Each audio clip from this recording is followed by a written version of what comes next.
7 o'clock in St. Louis, you are listening to The Morning After, presented to you by Brown and Crouppen on 101 ESPN and the TMA STL YouTube channel. Tim McKernan, Doug Vaughn, Martin Kilcoyne, and Little Jackie Papers on the ones and twos here. Doug, I know you are fired up because you see playoffs in the Cardinals' future. Hello, wild card, Daddy Likey. Martin, you like that? Daddy Likey? I do. 3.5 out. You like it a little more today than you did on Friday, don't you? Yeah, how stunning would it be if they actually got into the playoffs? Well, I got to see what the number is. They're 3.5 out now. Tigers did it last year, Doug. They traded at the deadline, said, maybe we're not in it. And then, boom, it sent a jolt into the room.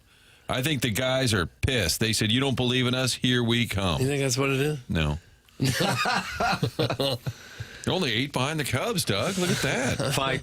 Just Cardinals 14 behind the Brewers now. Cubbies, that's right. I thought it was enough to get your rights holder marriage back. Okay, I was trying to get it. No. We hold no rights here. Right? None of us are tied to any rights holding. Martin, I guess are there still Fox games? Do you have to do stuff for that? You're more Battlehawks vehicle? We do occasional pregame shows, but we don't really have to hold the rights for the squad. Although last night, games on ESPN, and a news producer comes into the sports office at Fox 2, and he said, hey, I just saved you. Some guy called the desk, and he was irate. And I said, oh, God, we haven't even been on today. What? He goes, well, not mad at you, but he wanted to talk to you specifically so that you would call down to the ESPN broadcast booth and let them know that Sonny Gray was cheating or something. And this caller had picked up a tell. And I guess this young producer, to his credit, decided that I probably wouldn't be up for it. Although actually I would have. So he said he told the guy, okay, I'll pass it along. And he said, no, I want to talk to him. He said, well, no, I'm not going to do that, sir. And then the guy called the producer an a-hole. Oh, wow. Oh. And then said, that's it. I'm over to Cusimano, and hung up. So Doug's fired up about that. So I guess the inference was that I would have been holding rights, that I would have... You would not have had the balls to text Carl Ravitch and let him know what's really going on. Doug, the odds for the Cardinals to win the World Series on Friday were plus 20,000. You put $100 on the Cardinals to win the World Series on Friday. You receive $20,000 in the first week of November when the World Series is completed. Now, after taking 2 or 3 from the Cubs and captivating this market, what do you think the odds are for the Cardinals to win the 2025 World Series? I'll say plus 20,000. Martin? Well, the odds are different than the dollars, correct? Is it like well, that illustrates the odds. Right. So essentially what that means is you're getting 200 to 1 on your money. 200 to 1? I'll say 200 to 1. Doug. That's my Kilcoyne index. They're plus 30,000 now. Okay. Oh. I don't know how that happened, but good. Couple more days off the schedule. I guess that's it. That's to make the playoffs? No, if that were the case, the Tam Avenue Capital Partners would be very active. No, that is to win the World Series. Oh, okay. Gotcha. To win the National League, plus 15,000, if you're interested in that. To win the National League Central, Doug, would you say they were 3.5 out? 14. Okay. 14. To win the National League Central, they're plus 30,000. Same odds as winning the World Series. Okay. Okay. Yeah, I wouldn't count on that one. I don't think they can make up that kind of ground. But who knows if we can just get hot. Hello, wild card. Daddy Likey. How about that? Maybe that changes your mind when you hear that. Brewers, for the record, minus 450. Cubs, plus 300. Reds, plus 20,000. That is your National League Central odds. You are welcome to participate in the program in a wide variety of ways. We take your texts on the Air Comfort Service text inbox. Jackson is done, though, with putting names in until September. Yeah. That's it. I hope you got your chance All right. last week. If not, you're going to have to wait for it until the first week of September. You can also call in Callier and Thompson phone lines, 314-974-0101. The Air Comfort Service text line is 314-399-9646. And you can participate in the Michelob Ultra YouTube chat. That's at youtube.com/TMASTL, and talk it over with many a friend of the feather. Sonny Gray on the mound, Doug. You can just about chalk up a W. He looked great last They're night. 13-2 when he pitches at home. I thought that rain delay was going to snag him. Well, they were announcing on the game, they said, well, Sonny Gray has not come out, and Ravitch seemed a little concerned that we might have an issue. He said, we're ready to play ball, but we don't have a pitcher. Then he came 7 running out innings, there. gave up 2 hits, struck out 7. He's had a number of starts this year where he's just really been dynamite. That was another one last night. Overall, when he pitches, they're 12 games over 500. Here is Sonny Gray on his start last night. Hit the lever, please, Pale. Sure. All right, now, please. Yeah, I do just think these games are more fun. You play the Dodgers, and you'll play the Dodgers in Dodger Stadium, and it's I enjoy and I appreciate the challenge, and it's kind of like, okay, let me see where I'm at. Let me see where I stack up. So I appreciate that challenge, and tonight it's a similar thing to that as well, right? It's a Sunday night baseball game on national TV against the Cubs in a rivalry, and it's just a little bit more fun. It's just another thing of like, all right, let's see where I stack up. I got all my friends watching. I was like, I'm not trying to look like an idiot out there. They suck. Yeah, that's one of the 2 he gave up. That should have garnered a better media chuckle. I'm a little disappointed. Did you cut out a little before the... I don't believe so. Okay. Oh, Felt warranted. what's wrong with the media in this town? Tried not Not to soft look- enough. Yeah. It's a great goal. Try not to look like an idiot. I'm going to write that down. One thing I've noticed over the last week or so since the trade deadline is their bullpen seems to be just fine. They got rid of 3 pieces, and they really haven't had to pay the price for that at all. The guys they've been using have been doing a good job. So it's pretty nice that they could get anything at all for 3 relievers that didn't really seem to change the team very much. I'll tell you what intrigues me is someone who went into the season wanting to see what they could get from Jordan Walker is what has taken place since the All-Star break. From my standpoint, that's like the real story, being serious, not doing the, plus 30,000 to win the World Series thing. He's at a 797 OPS since the All-Star break. Granted, with no power. I mean, he beat the hell out of a ball the other night, but it's 1 home run since the All-Star break. But only Contreras has a higher OPS on the Cardinals since the All-Star break. And he has been hitting. There has been an adjustment. It was huge last night, and that would be super encouraging if there is something there. And by the way, who is 3rd in OPS for the Cardinals since the All-Star break? Nolan Gorman. So it's Contreras, Walker, Gorman. How do you do? And who's 4th? Another guy who's going to be around, Mason Wynn. So that, to me, speaking from a standpoint of what is, more realistic, which is the long term, that's exciting to see. Jordan Walker's home run Friday. I mean, it's 1 home run. Do you call it a piss rocket? It was mashed, and you see that, and I don't know about you guys, but for me, it's man, it just lights a fire in you a little bit. You're like, man, if you could see that, consistently, how awesome that would be to have a right-handed hitter out in the outfield who could blast it like that. 1 hand, not the 2-hand stuff he's been doing recently. Mm-hmm. It looked just outstanding. It's 1 home run, and I'm not going to freak out about it, but that was... But he needed a homer because he's been hitting mashed. pretty well. He's been getting on, but no power at all. And at some point, big, strong guy, you'd like to see him going deep. He had the swag when he threw the bat a little bit. It's like, man, this would be incredible to have. Yeah, you just have to hang with him, I think. You just have to give him at least a couple more years. Gorman, I'm not sure. Maybe. Had a big game yesterday. He keeps Big coming hit. around. Yeah. But Walker, I just don't think there's any way you can give up on him for another couple of years anyway. He's still really young.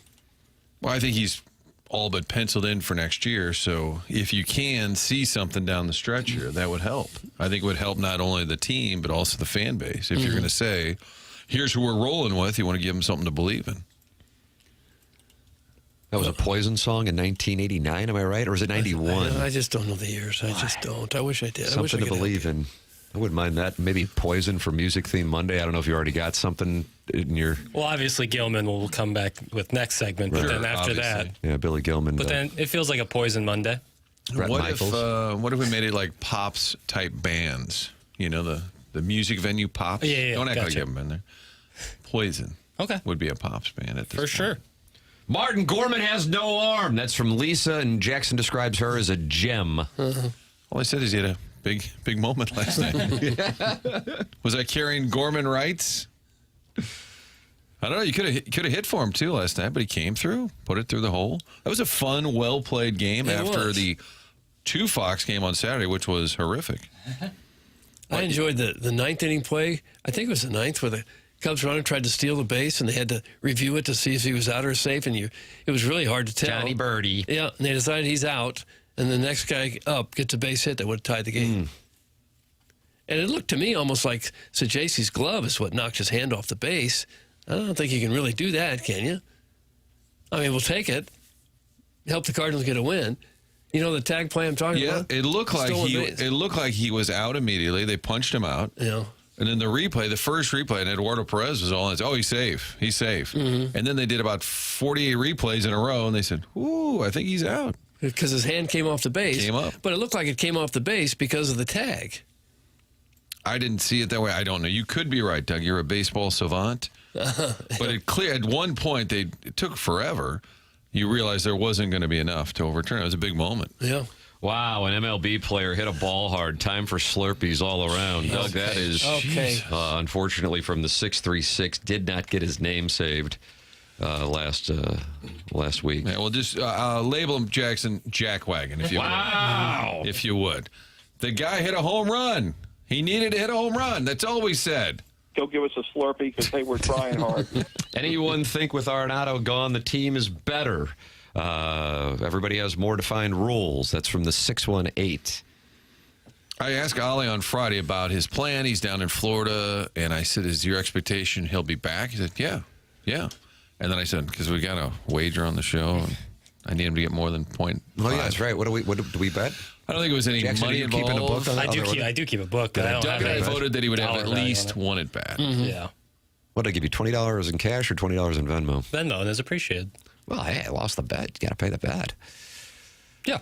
But I need to know if I owe Martin and Doug money. I think it's just a friendly on-air wager. Yeah. Okay. Oh, but I thank you because that Venmo reminded me I had more Venmo money in there. So it was like No, there's a Ledoux brag. It was like a Let's windfall. talk about it. Let's talk about our portfolios in the next segment. It's a real windfall. Your Chevy Chase, you just got checks laying around, Caddyshack for thousands of dollars. You just don't need them. $90,000. Between baseball, soccer, and Shane Gillis downtown was buzzing Saturday. Parking still an issue, but that can be addressed eventually. Doug, that's from Mongo. Okay. Nice little positive outlook on things. We can get this parking wrapped up. I would love to see the Cardinals relocate to Puerto Rico and have Yadi become manager. That's from Mr. Licks. Okay, Licks. That might be a condition of the job. They got the Yadi bump, much like the TMA bump. There's a Yadi bump. I don't know that they're better without Arenado. I think they just got some really good starting pitching. I mean, Palante got lit up on Saturday, but both Gray and McGreevy were dynamite. Against the Cubs. That's how you win games. Yeah.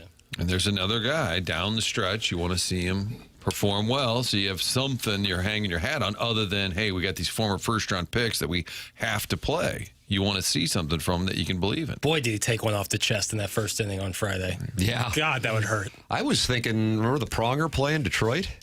I was like, I wonder, and on the broadcast they were talking about you got to monitor that situation. I mean, that was a rocket right off the chest. Oh, like first inning. Like, how do you do? Oh, man. Were you at the game, Jackson? It sounded like great detail. I felt like Friday you're locked in on. I was Just more extra locked, heaping helping of Adderall? I was more locked in on Friday than I was the other two games. What was But going you on were on not Friday there. with you? I was over at some friend's house, you know. Private Citizen Pete. I eventually hung out with Private Citizen Pete. I hung out with two different What friends. about the well-hung Herb? Oh, Herb's still... actually, Herb's in Greece. Shout out to Herb. These Ledoux guys are just unbelievable. Herb didn't go to Ledoux, nor did Private Citizen Pete. So, I mean, But they hang out with you where the money just falls out of your pockets. Right. Well, it falls out of my Venmo sometimes. It's private equity season in the Central Corridor. Hang out with millionaires, you become a millionaire. I will say, the City Connects grow on me every single time they wear them. It's a pretty solid uniform. For an What alternate about the uniform. Navy cap on Sundays? Because we're told they don't wear a Navy cap on the road because cardinal birds are red. Yeah, that makes no sense.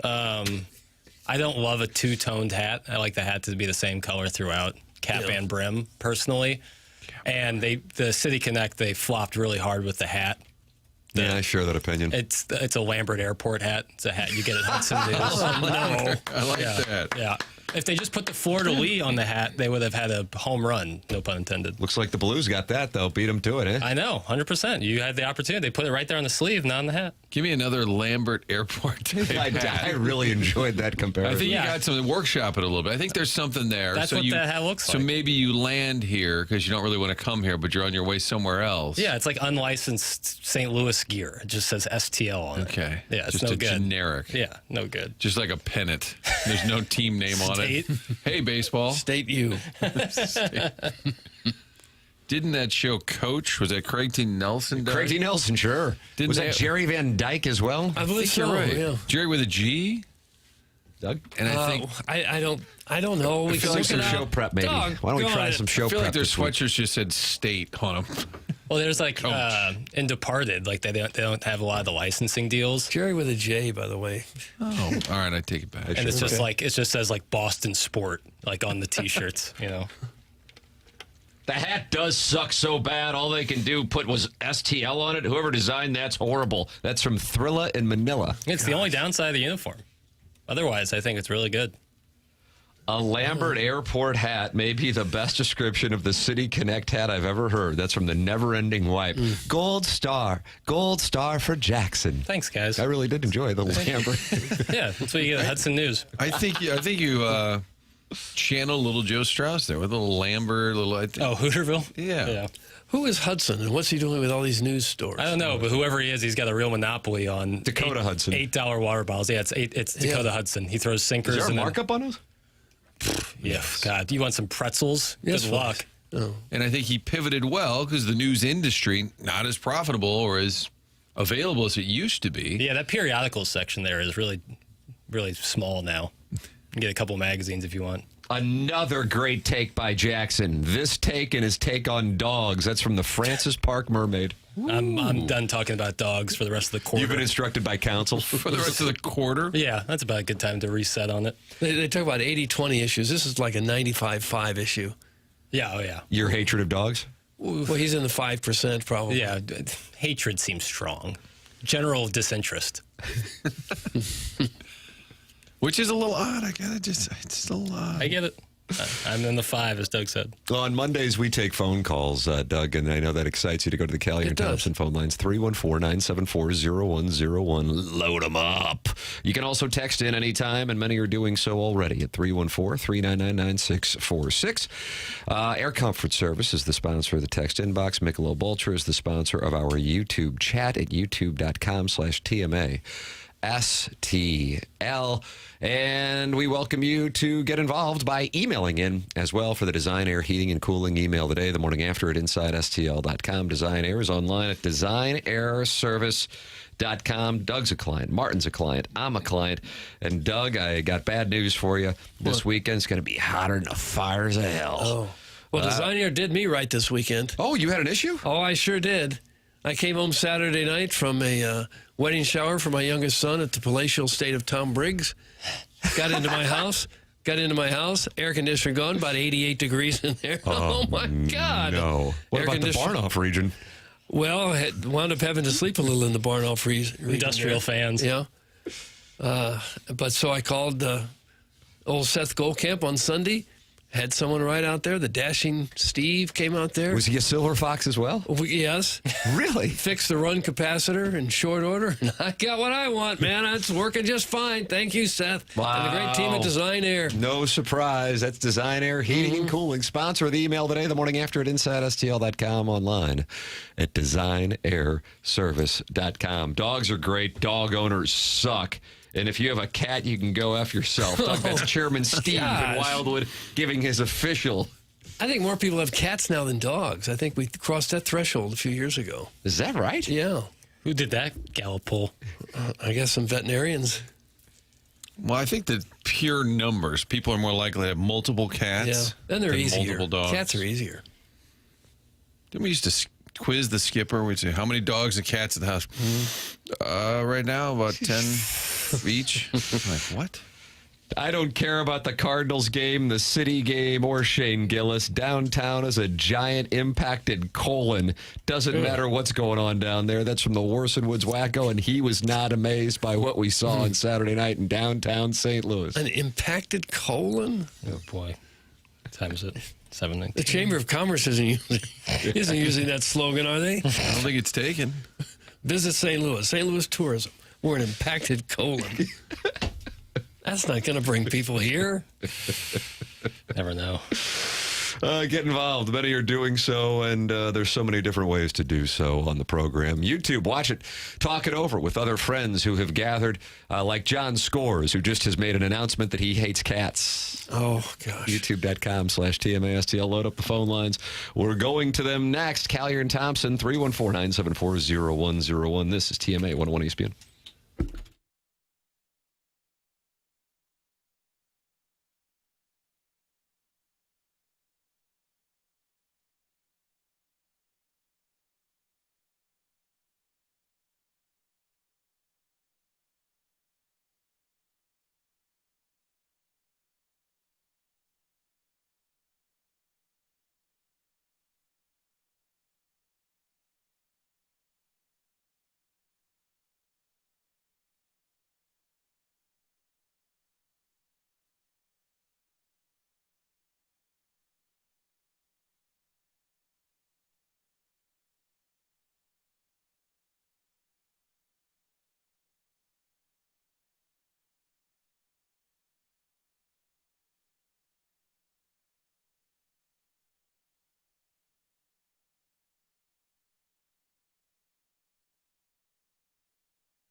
Colorado Rockies. But tonight, Doug,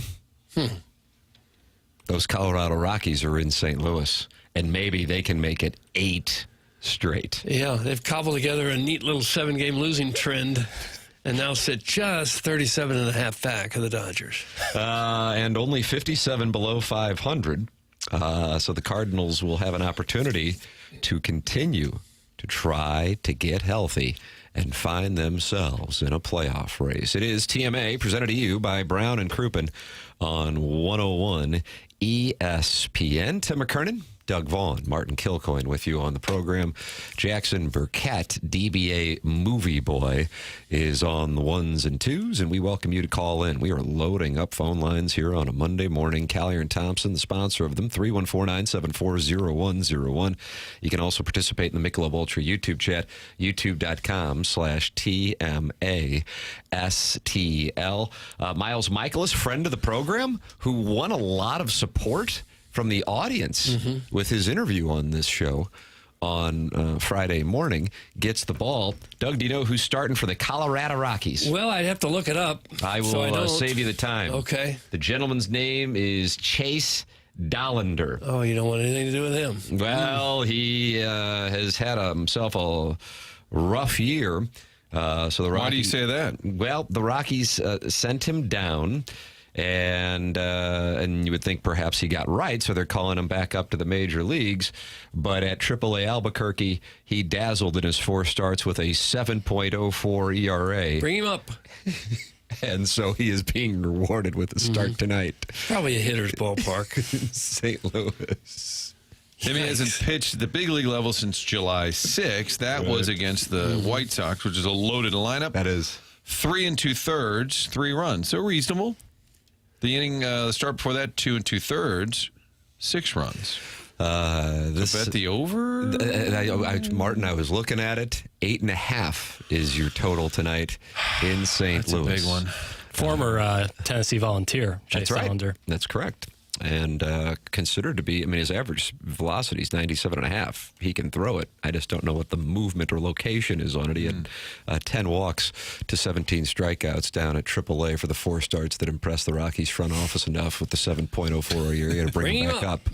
Don't waste any bullets. I had a little TMA post game with Miles Michaelis on Friday because I was in the locker room after he'd made his radio appearance. Yes. And we were talking about it. And he said, you know what, man, like after a bad start, he goes, I could come in here. He goes, I could just throw a chair against the wall. He goes, and sometimes you do that. He goes, and a little while later, he goes, you just kind of feel bad about it. He goes, but I guess if you're a fan, just throw out a terrible tweet or something. He goes, I don't know. Do they feel bad about it? And I said, probably not. No. No. If you missed it, I think it's an interesting deep dive, not into all ball players, but into his personal approach or his psyche about it. You can sit there and just, slit your wrist in front of the camera or just say, what am I supposed to do? And I said to him, you know what the question often is if you have a bad outing? I said, just hypothetically, he goes, right, man, right. And I said, the only question to ask you after the game as a media member is, why so bad? And he goes, right. He goes, what are you going to say? Yeah. And that is kind of where we are at. But I thought he did a good job explaining his take. Well, the 6-1 Hate, who apparently has been a longtime texter here, Brad Thompson, a big fan. He'll join us, by the way, on the Stiefel dossier at 9:30. Said that we would, get on our knees, I believe actually was the phrase for Miles Michaelis, because we would hold rights. And I said, 6-1 Hate. This is your opportunity. Whatever questions you want me to ask, I will ask. I don't care how mean, how asinine they are. You can interview Miles Michaelis. And I believe the question he asked is, how does it feel to keep a young starter from having a job? Something along those lines.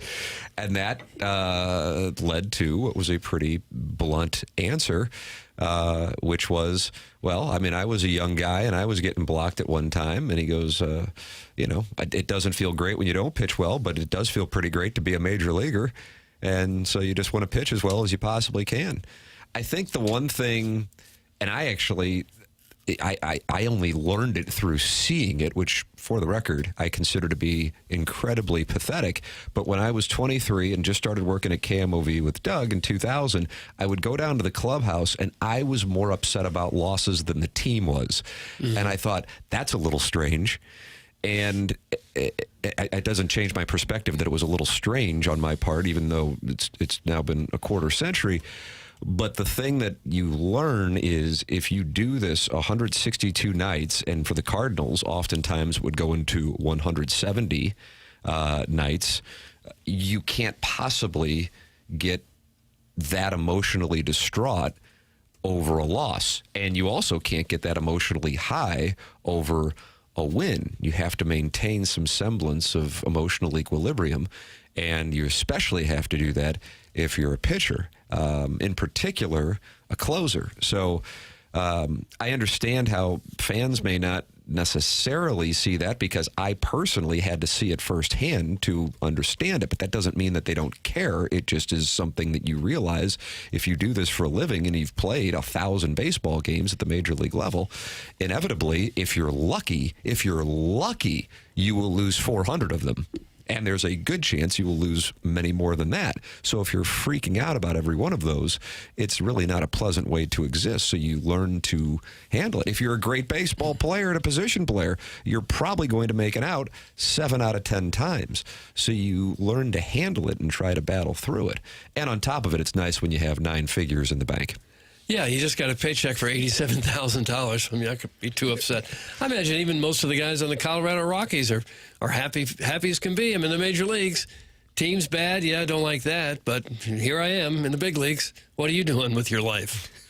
And I think most of us would say, God, if I were Michaelis, I'd be happy I'm making all that money. And he basically said, hey, I'm got a pretty good life. I want to pitch better. I don't feel good about it, but got a pretty good life.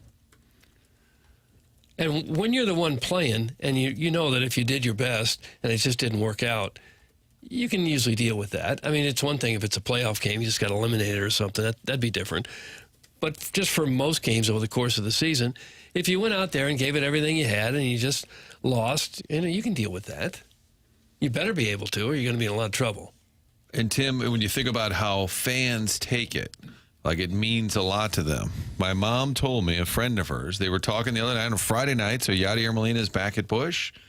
I was talking to my mom about it on Saturday, and he said, oh, I know, my friend so-and-so cried. I said, she what?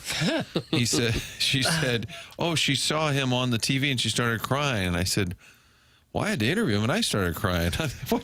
What?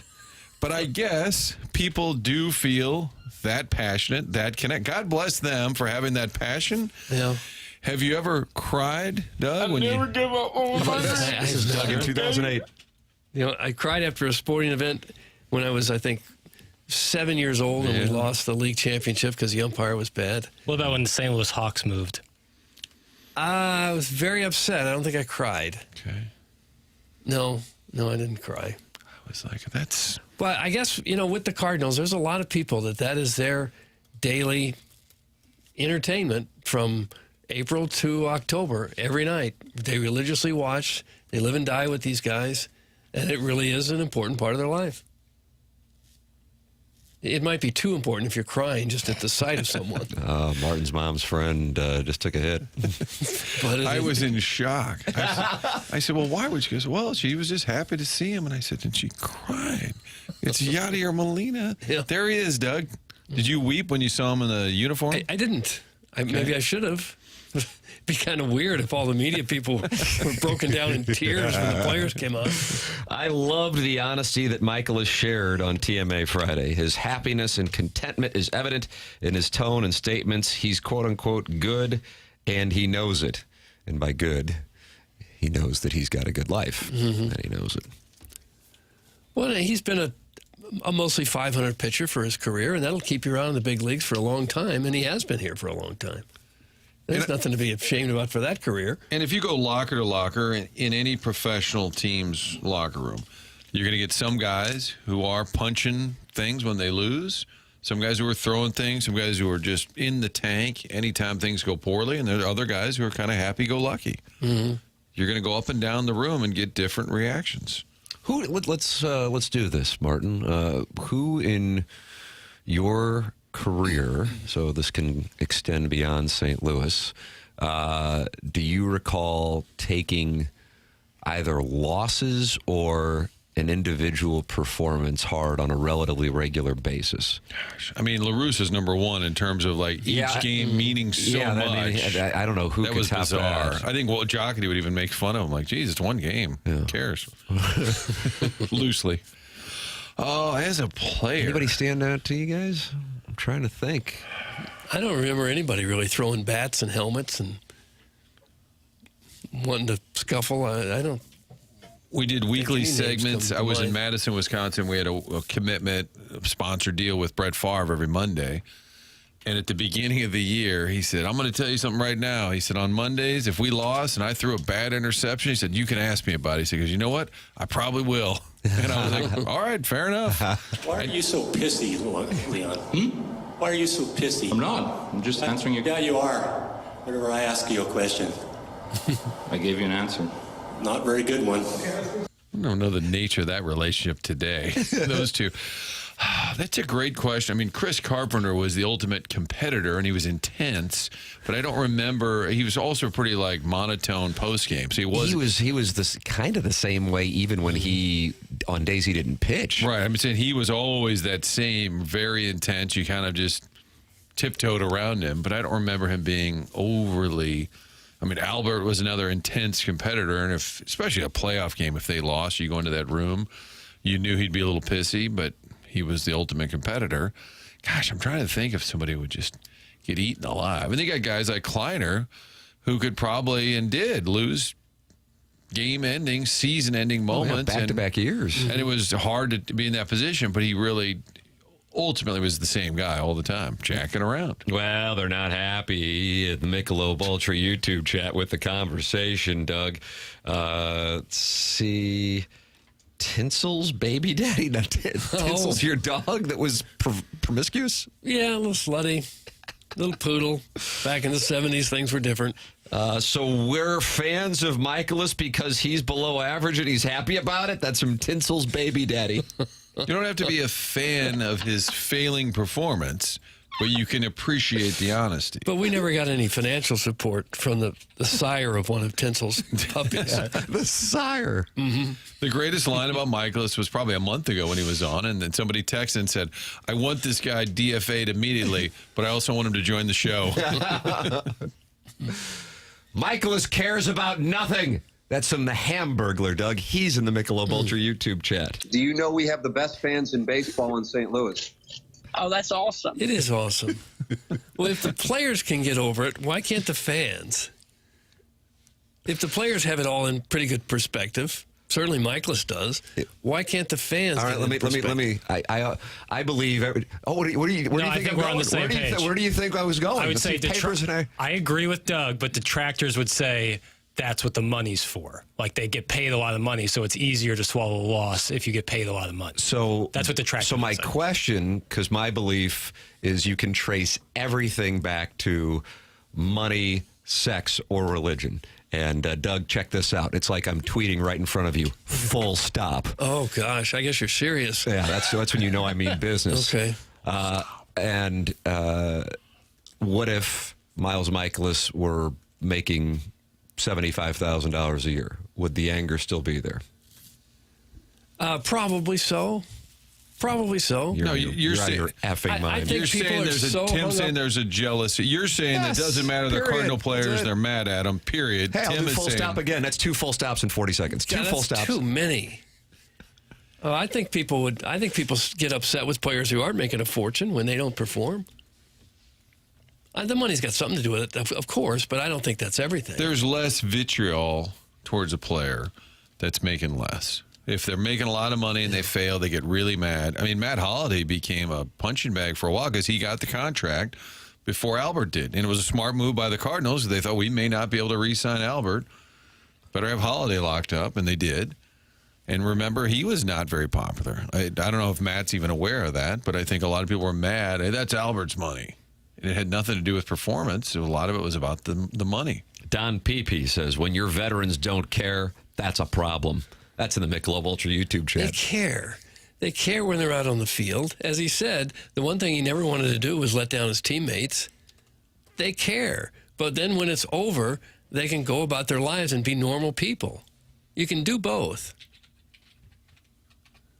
If somebody makes a mistake on the field, strikes out or something, you see that initial doggone it, a curse word or whatever, but they get over it. They don't carry it 3 hours down the road. It matters. It matters. Yes, it matters. Frank often yells at the players and tells them when they say they didn't care. JFC, Doug, you must have recently received a fresh new Cardinal Merit Badge. That's from the 636, and you've just been called a rights holder. What did Doug say? I'm new here. What did you say, Doug? I'm not sure, but I'm happy to have that badge. How about this from Eric in the Central West End? A little balance. Michaelis has a great body. Oh, Lord. Yeah.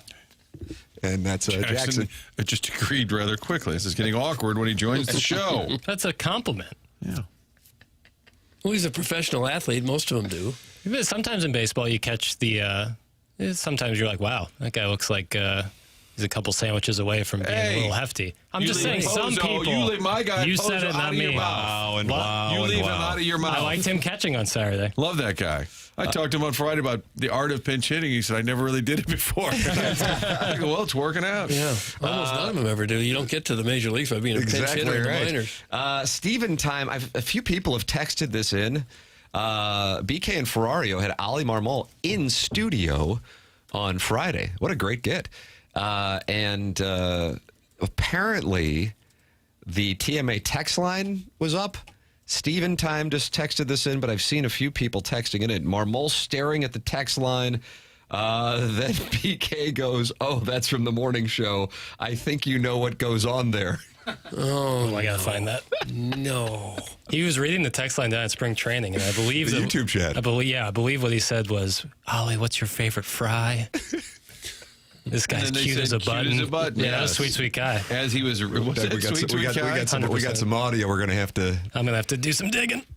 Doug, do you like the way that he said it? Because that conveyed, really, without saying it, that there was going to be some exertion. Yeah. I said digging, excavate. I'm going to excavate for all. This guy's a grinder over here. Thank you. I just need some recognition. The 618 who got to ask Miles Michaelis questions Took on him a while Friday. to get to that question. Just wrote in, Michaelis is worthless. So I guess after the interview, they didn't necessarily hit it off. The 618 is back. Brad Thompson's guy. Brad Thompson with us at 9:30. Design, Air, Heating, and Cooling email today coming your way at 10:45. Let me take a look at these standings, Doug, as we approach the midway point of the month of August. Self-made stay-at-home Ledoux mom tied with Kevin Miller. Tied with Buck. Hold on a second. It's like CompuScore. They just were updated. The standings are just updated. Nice. Sometimes I just need a little reminder. Buck Swope is leading with 2 wins. Self-made stay-at-home Ledoux mom, Kevin Miller, listener to be named later, and Bill Riley all have 1 win.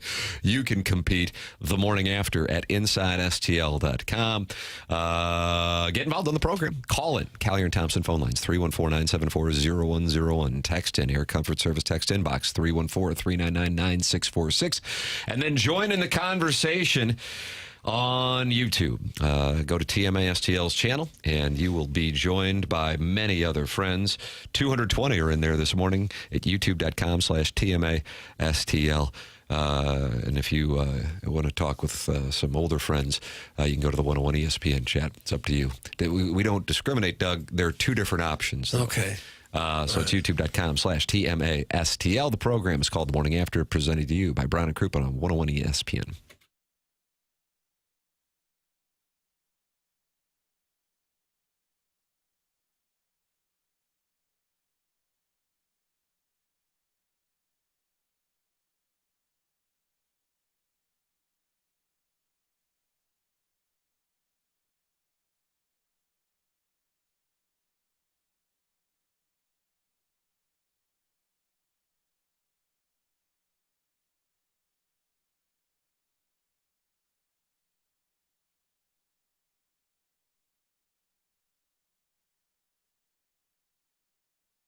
In the market for a new vehicle, AutoLoanPro.com is the website to head to. Doesn't matter your situation, whatever your circumstances are, they're going to help you get into that new vehicle. Little to no money down. They're going to work hard to get you the best rate possible. They can do that because Auto Loan Pro works with over 50 different lenders. Auto Loan Pro also helps you understand the credit industry, get you back on track so you're buying the car while also fixing your credit. You can do that by simply downloading the playbook. It's available at autoloanpro.com. Go to the website, scroll down, check out that playbook, something they put together for you to understand how it all works. No matter what the situation is, you'll get yourself a new car. Auto Loan Pro is part of the Lita family. Anyone could sell you a car, but only one thing is true. A pro does it right. Choose the Auto Loan Pro. That's the autoloanpro.com. That's the website, again, for your next vehicle.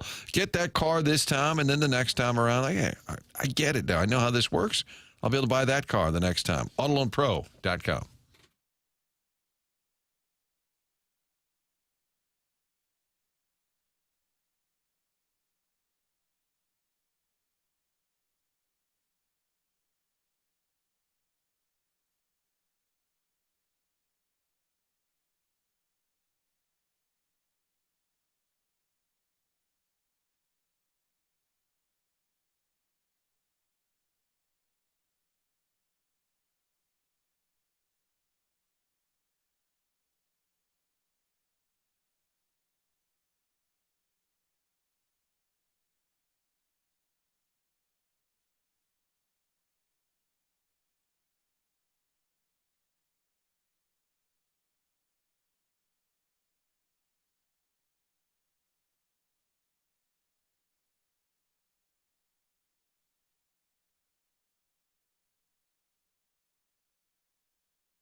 This is Jackson with the Sports Center updates, driven by Johnny Londoff Chevrolet and Johnny Londoff Autoplex. The Cardinals win last night, taking 2 of 3 from the Chicago Cubs. The Cardinals are back in action this evening, 6:45 p.m. first pitch against the Rockies. Miles Michaelis taking the mound for the Redbirds. That was another Sports Center update, driven by Johnny Londoff Chevrolet and Johnny Londoff Autoplex. See them at londoff.com. Chevy, together we drive.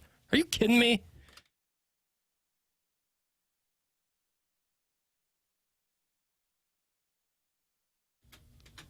Oh, wow.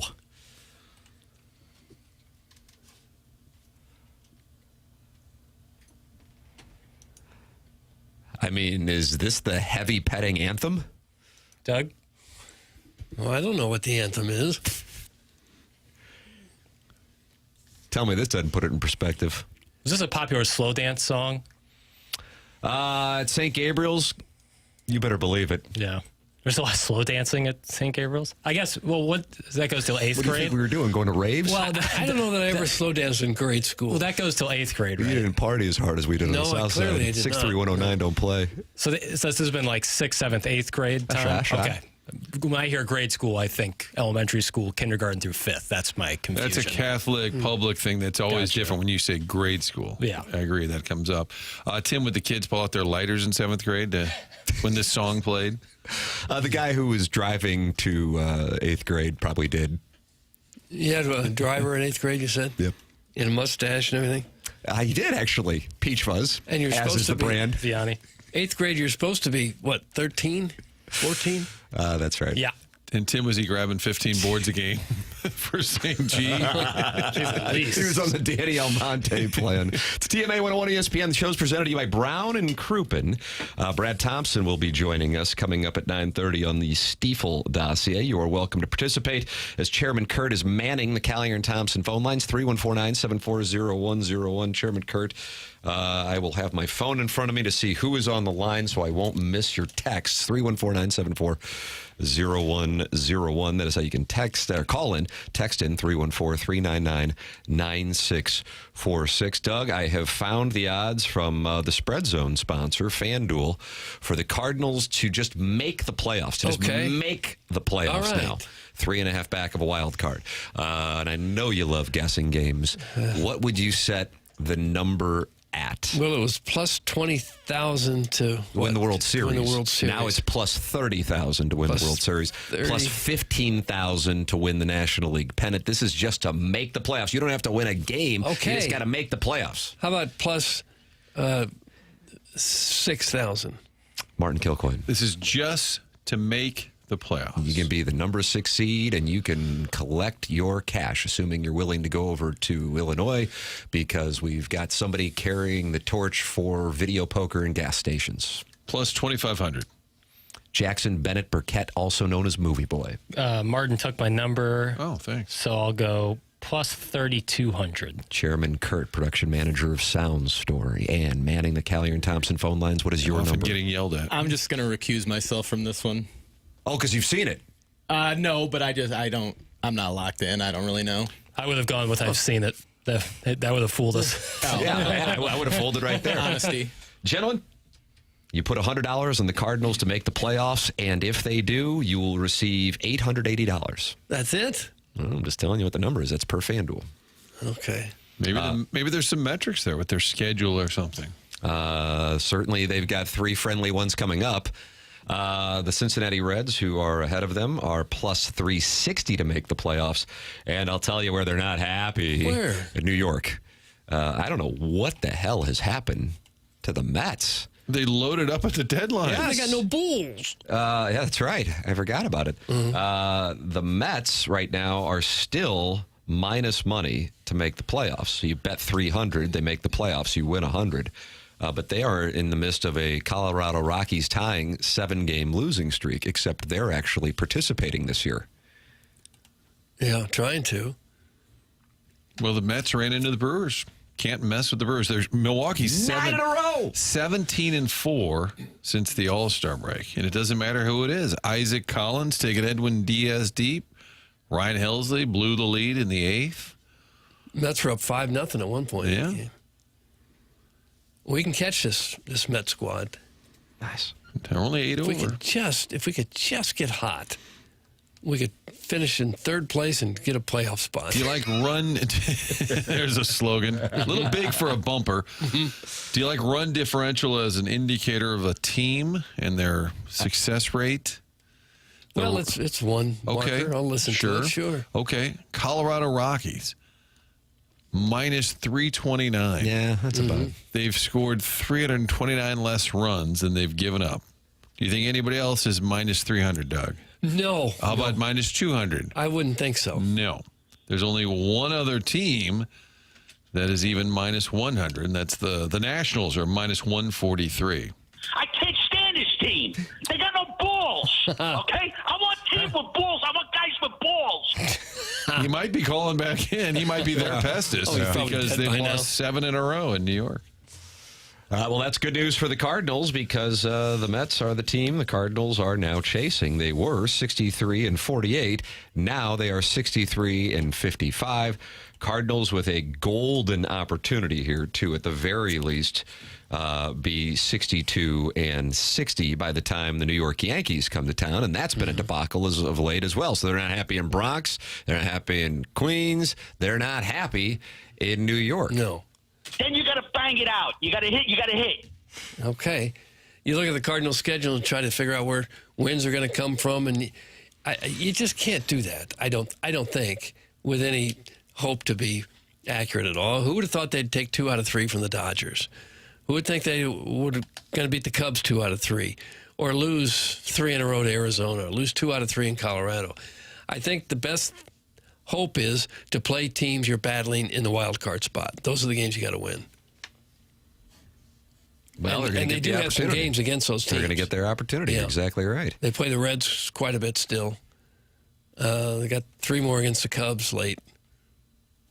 And they got some against, I saw New York, but that's the Yankees. So, what if that final series of the season at Wrigley Field determines a playoff spot? Hello again, everybody.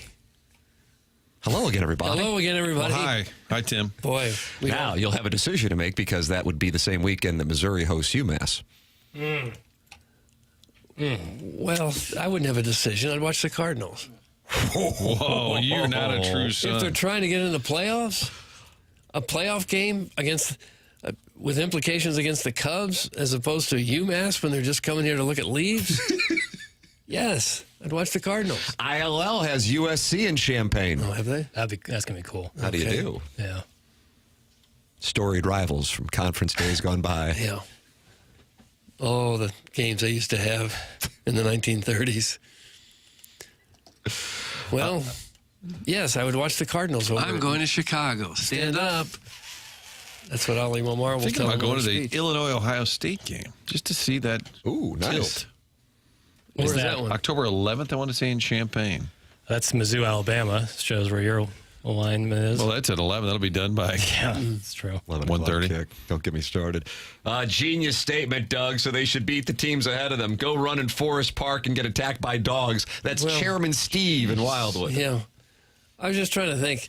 Sometimes we look at the schedule and we think, we can win 2 out of 3 there, and they got a chance to sweep that series, but it just doesn't work that way. When you think you got it figured out, it goes the exact opposite way. Well, who has it figured out is Pestis from Festus, and he is on the Callier and Thompson phone lines. Good morning, Pestis. Good morning, gentlemen. How we doing? Oh, we're fine. You?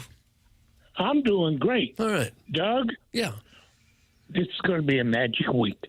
Why is that? Well, we got to play the Rockies. I want 3 out of 3 from the Rockies. Oh, do you? Okay. Then we play the Yankees. Mm-hmm.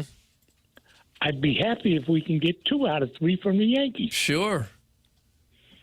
With that magic week, you'll be up on top of the dugout dancing. You think I will be? You get up on top of the dugout and dance? A few times I've done that. Slinged a few T-shirts into the crowd. So 5 out of 6, you'd be happy with 5 out of 6? Oh, yes, I would be happy with 5 out of 6. I think anyone would be. Strong call. Yes, of course. That'd be great. It's a Chuck. Now, I got a question. I got something for Action Jackson over there. Have you had a chance to listen to the podcast Movie Boy, Pestis? No, and don't care to.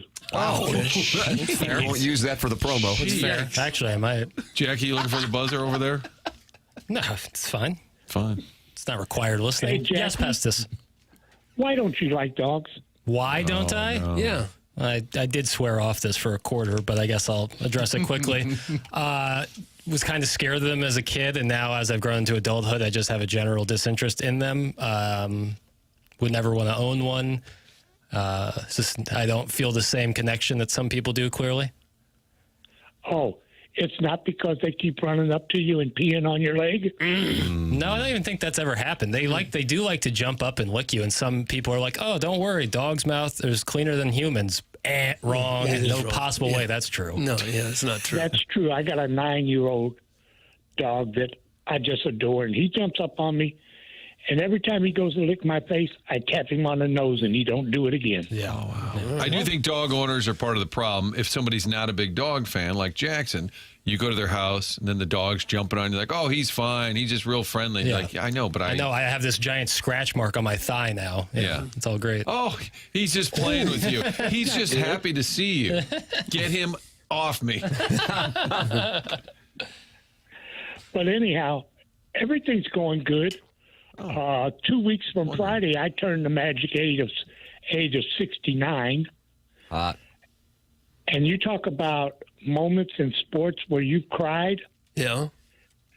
With the Cardinals, the Blues, the Rams leaving and everything.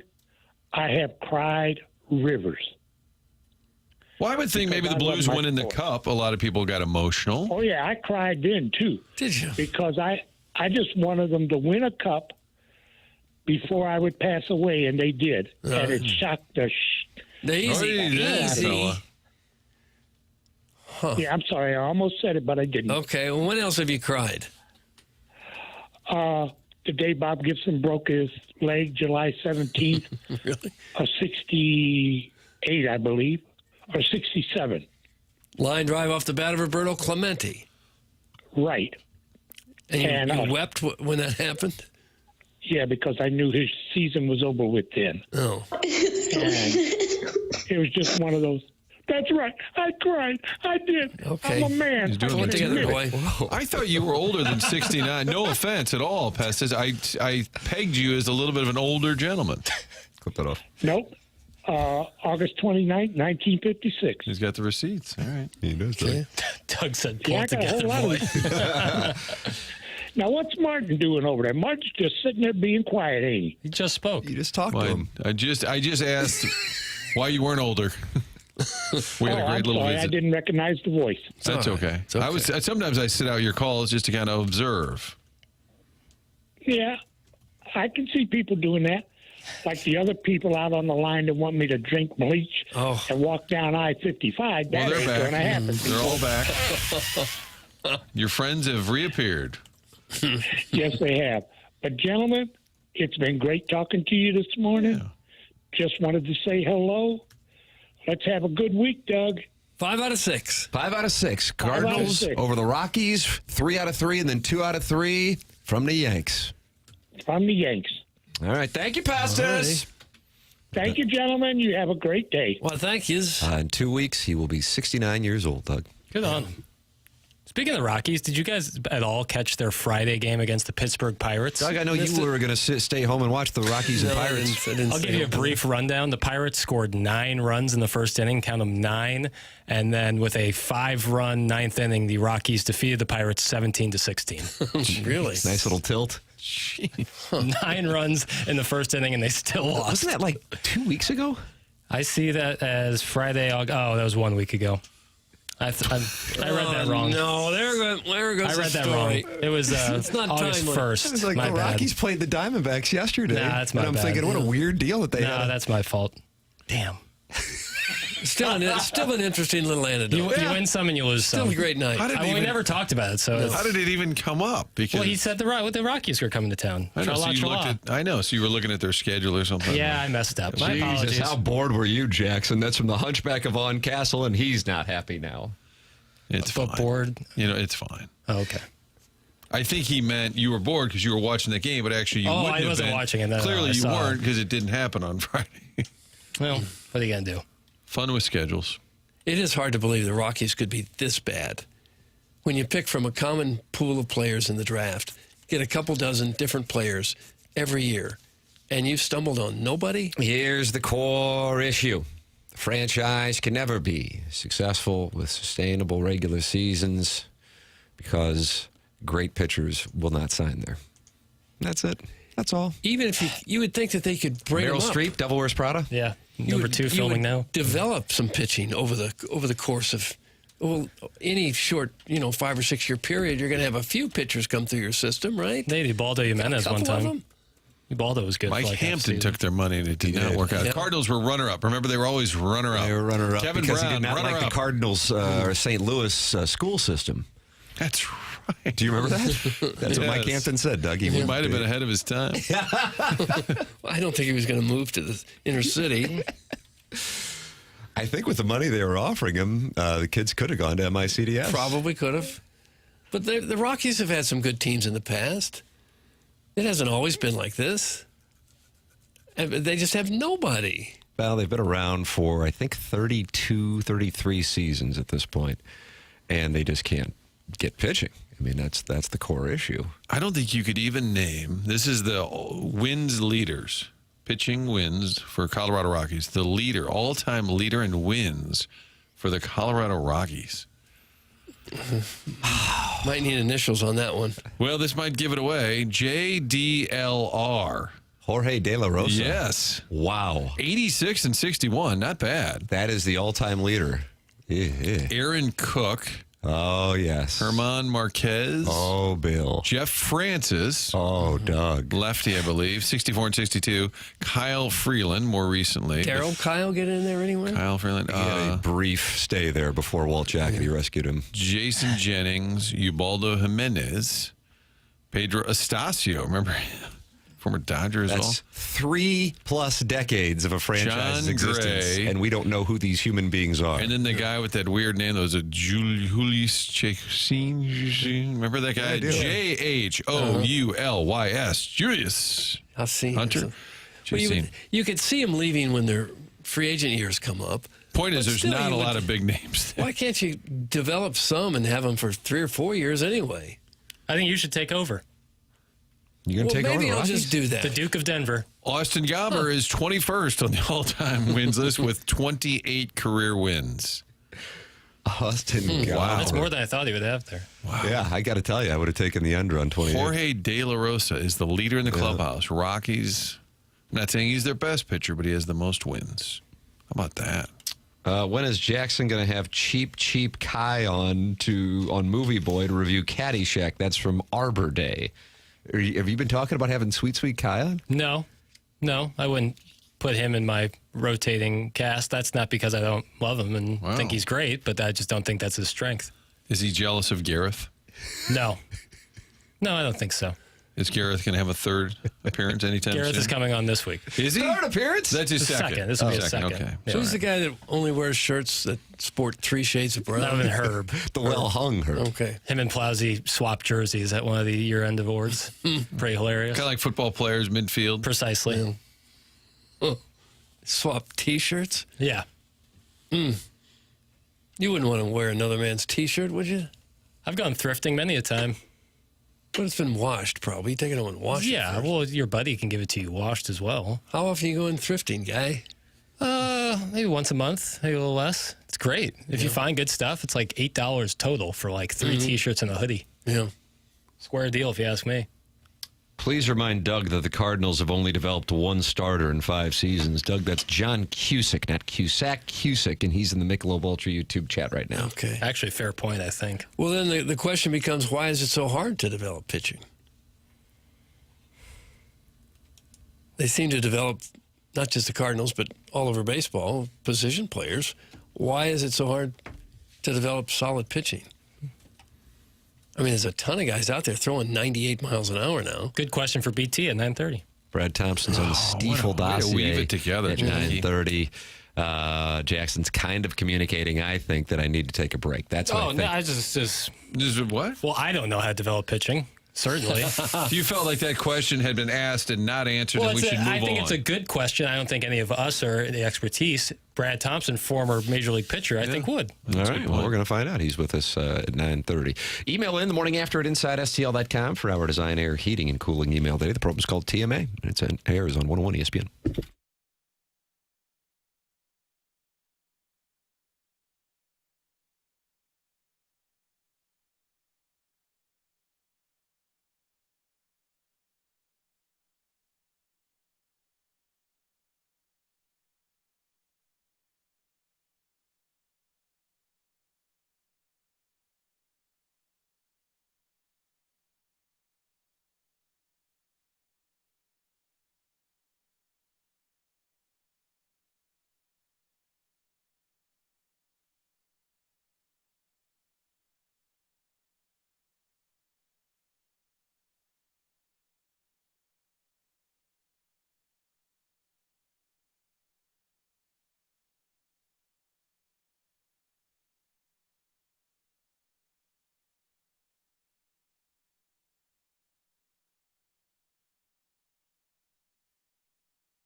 The Classic Air Care is there for your heating and your air conditioning needs. And, folks, this is really just as simple as this.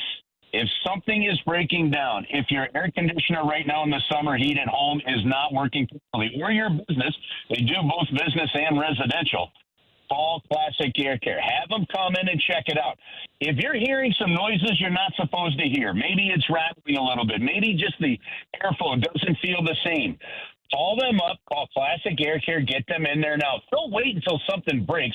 Don't wait until it completely goes kaput, because they might be able to help you avoid some pretty good catastrophic equipment failures that'll cost you even more money. So you go online, Book an appointment online at classicaircare.com. You can also check out their Google rating. They've got a 4.8 Google rating because their customer service is that good. It's really that simple. If the air conditioner isn't working right, or maybe you haven't had it checked out in a while and you want to make sure it's set so it doesn't break down, all the folks at Classic Air Care, they take care of my home. They'll take care of yours as well. And again, book that appointment online at classicaircare.com.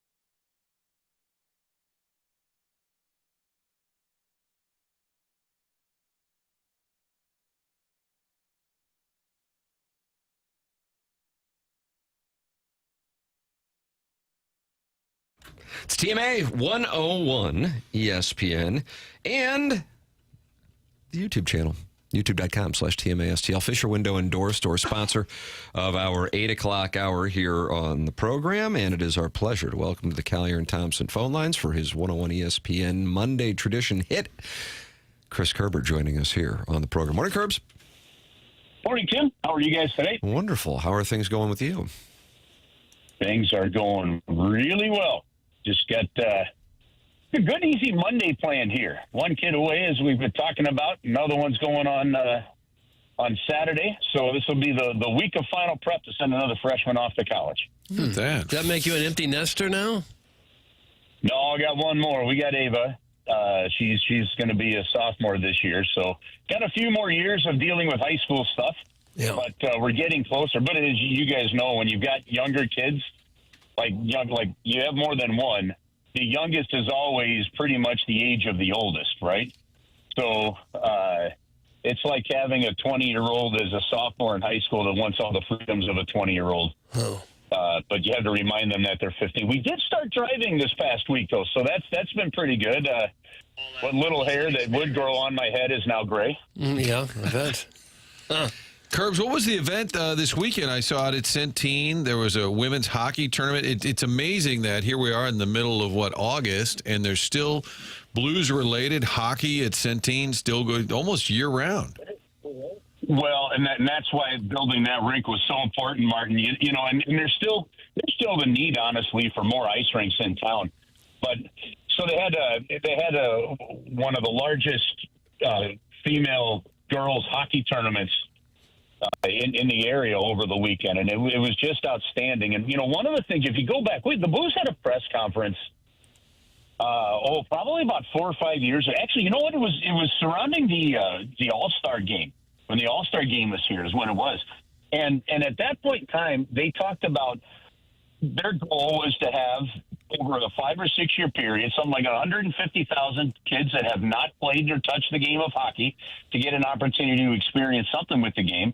But there was also the target to really build the game, on the girls' side. And that's been fantastic. Well, you look at what that Centene Community Ice Center has done. And, I had a meeting there on Friday at 11 o'clock, went there, and that parking lot was just filled.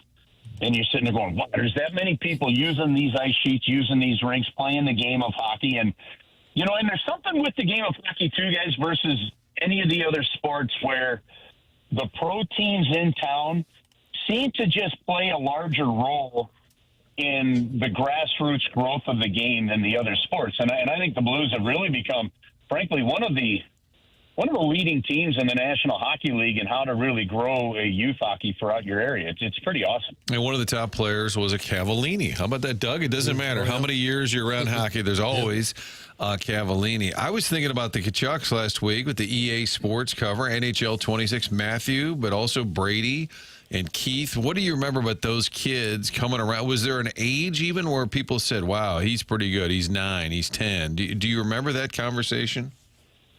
I don't remember, those kind of conversations, having not been around them as they were, like, going out and playing their youth hockey stuff. But I do remember I was on the ice kind of emceeing at center ice after, when Keith Kachuk played his final home game And then, and it wound up being his last game in the NHL. I think the team had a road trip after that, but Walt did not go on it. So he played his final game as a Blue at a home game, and the two boys and Taryn were out on the ice with Chantel, and that was pretty neat. They had some fun. The kids are ribbing their dad. Their dad had that toothless grin because he had taken that puck to the face from a TJ Oshie shot just a game or two earlier. So, I'm going to tell you this. Here's the one thing that I think is just fantastic, and that is that for those that have gotten to know, and I know all of you have had the chance to get to know Keith, on a level outside of just the game, but the family structure of that group and just how tight they are is what, to me, made that cover really so special. Matthew's the one that's won some Stanley Cups. You've got Brady that is regenerating the Ottawa Senators. Both boys will sit there when you do an interview with them and you talk about the athleticism in their family. Both boys are first thing they're going to do is talk about their sister, right? And so to me, there's just such a great family structure where it didn't matter when Matthew was with the Calgary Flames. If you talk to the trainers of the Calgary Flames, you talk to trainers or people in the Ottawa organization, they talk about how those two hockey players are changing the culture in their rooms because of how they do things. And it is the exact same thing that Keith Tkachuk did when he got to St. Louis. And then as Walt kind of bridged that gap and became the guy for TJ Oshie and David Backes and Steiner and those guys to learn from too. Keith Tkachuk was huge in helping, this organization, that locker room manage some of the quirks of like an Andy Murray with some of those younger guys. And man, you see it with the two boys. That's why, and to see Matthew on the cover, that's one thing that makes sense. You're dealing with one of the true superstars of the game there. For them to actually do that deluxe edition and put all three on the cover, I thought was just fantastic. Yeah, pretty cool. Well, what would the typical Blues player be up to right now, middle of August? What's their routine like at this point in the offseason? There's a couple guys that are in town that are probably working out over at Centene. Saw a couple of them leave the other day. So, most guys at this point are probably on the ice, if not almost every day. 4 to 5 days a week, I would think, wherever they're at. Some are finishing up their summer vacation somewhere. We've got a team that's kind of growing into the family world, from younger single guys to now married guys to guys with kids. So, you're going to have more of the kids, the guys that have kids in school. So some of them are coming back. So most of the schools will start, beginning or middle of next week, depending on where you're in school. So that's it's kind of wrap up the family time of the year, Doug, and then you really start to focus. But I think you're going to start to see now as we hit, this point in the middle of August, you're going to start to see more and more of these players come in. And frankly, I know camp doesn't start till the middle of September, but the reality of it is typically by the beginning of September, and coaches cannot be on the ice with them. So they'll hire, the players themselves will hire somebody like Jamie Rivers has been a big help with this. Like Jamie Rivers goes out on the ice and runs drills and practices, right? Actual team employed coaches can't go out there, but pretty much by the beginning of September, you're going to have most of these guys back in town already practicing with each other. Chris Kerber with us here on 101 ESPN. Joins us on Mondays here at 8:15. Kerb's, always good to talk it over with you. Thanks so much for the time. All right, fellas. Have an awesome week. Talk to you next week. All right. That's Chris Kerber with us here on TMA.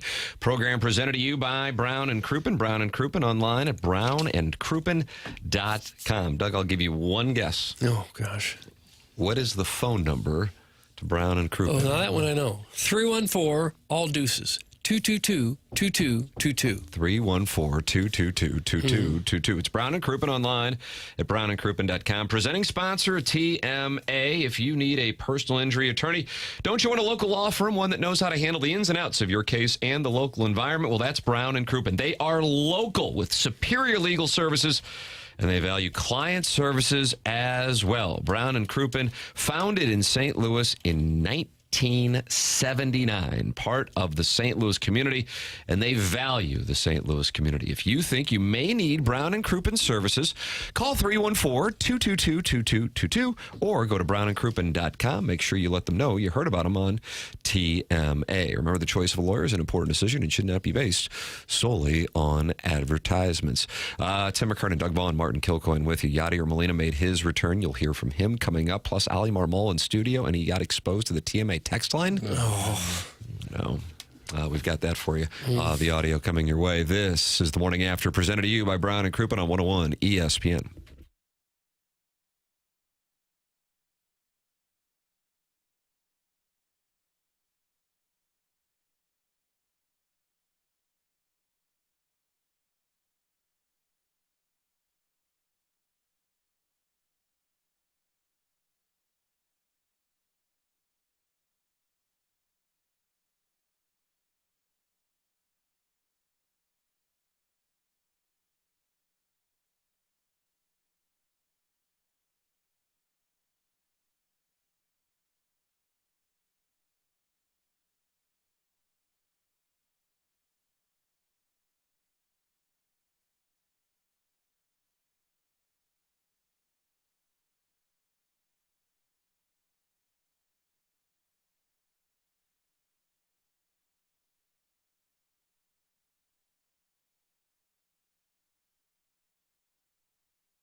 Doug, I mean, let's talk about Jackie Papers.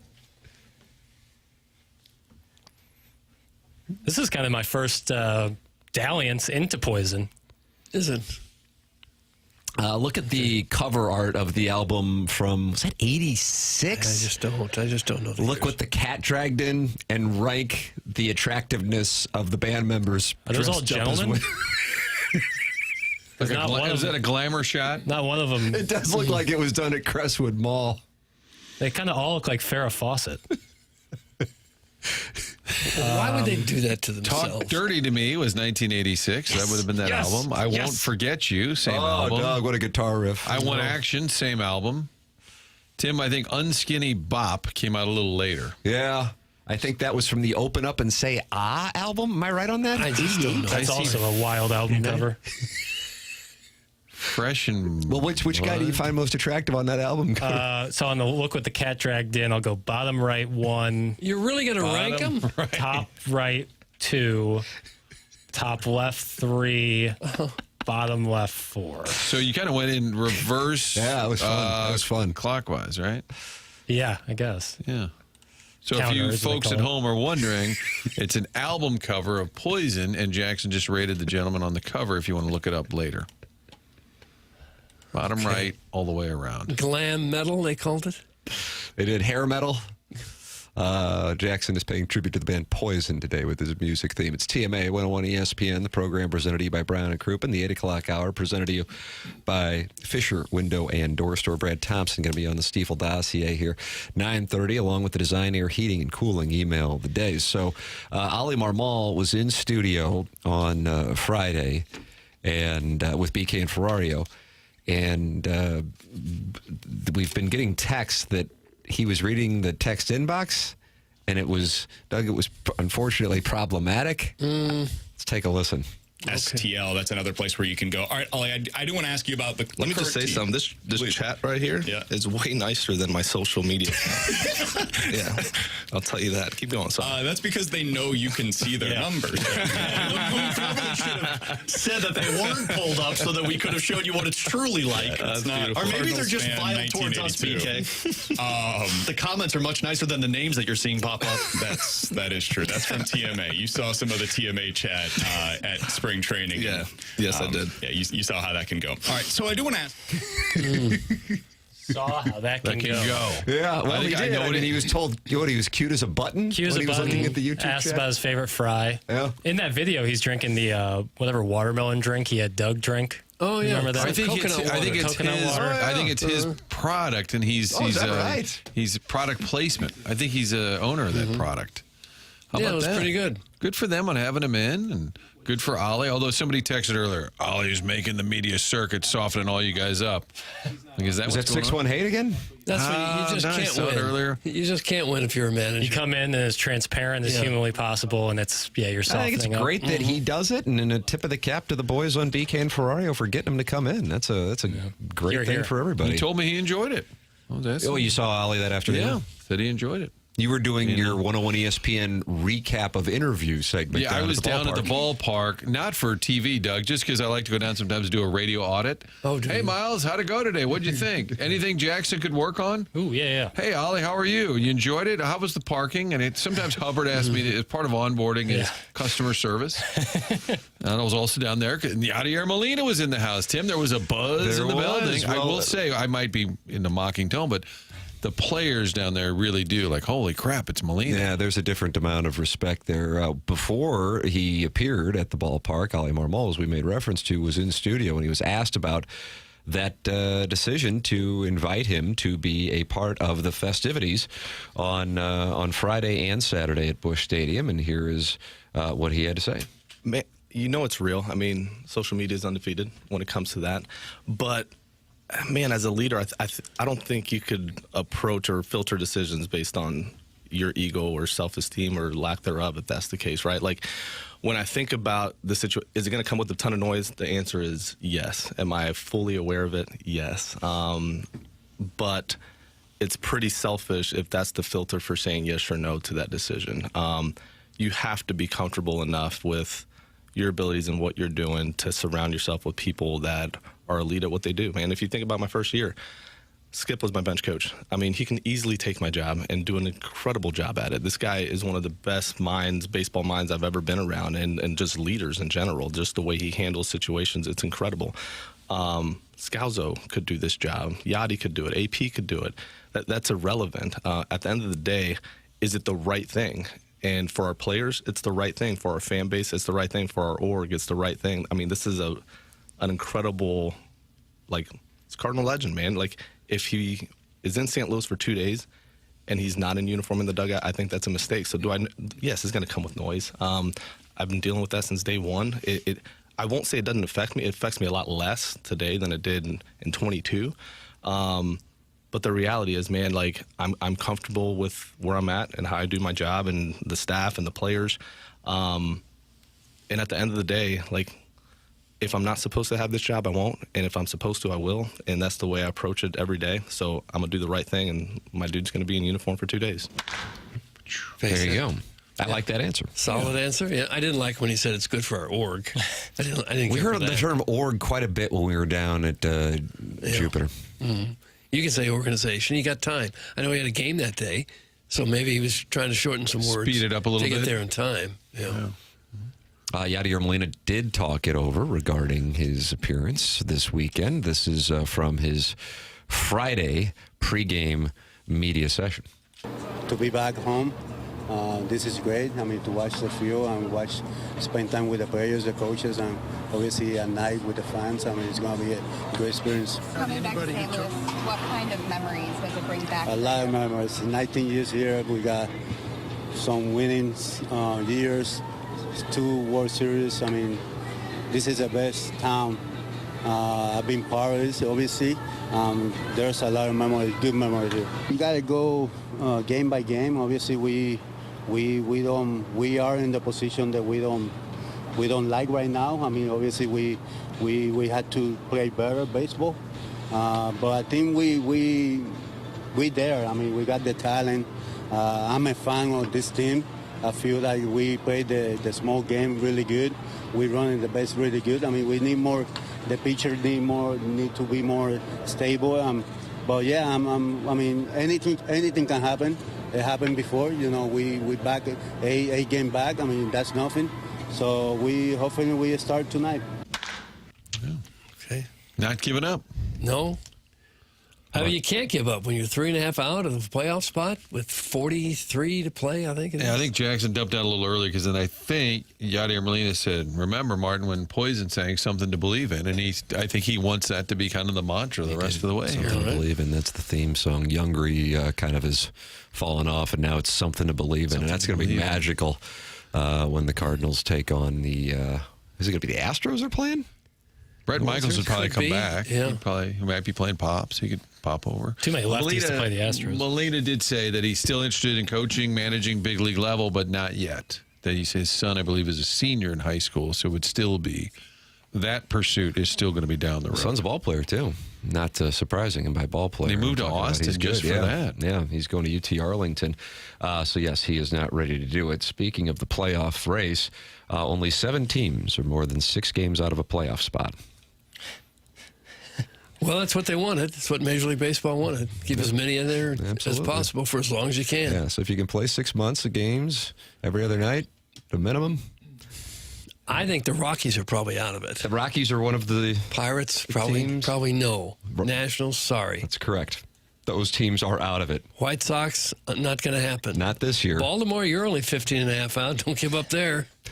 But the Angels are 6 out, and they were, for whatever reason, in a very strange moment, but nobody really pays attention to the franchise as a whole, they bought at the trade deadline. I was going to say. That was one of my favorite moments. You're welcome to text in 314-399-9646. What's Yadi supposed to say? This club's a dumpster fire? Mo is the captain of the Titanic? This club can't hold my jock? No. So Orson Woods Wacko. I asked him the question, how hard is it to see them struggle? Since, for the most part, when he was here, there was a winning team. He said teams go in cycles. Now, I think if he was off the record, maybe he'd have a different take. But publicly, yeah. Teams go in cycles, Doug, up and down. Even in the course of a year, they do that. Remember in May, they were a very good team. They had one of the better records in baseball for like 5-week period. Mozeliak was on ESPN last night on the broadcast, and he said in May and early June, he said we were kind of looking at this thing a little differently, and then he goes, then we dropped off. In terms of, they kept talking about threading the needle. And then they talked a lot about Mozeliak and Chaim Bloom, and they referenced the fact that Mozeliak told them that he and Chaim Bloom have breakfast once a week, and that this transition has been smooth.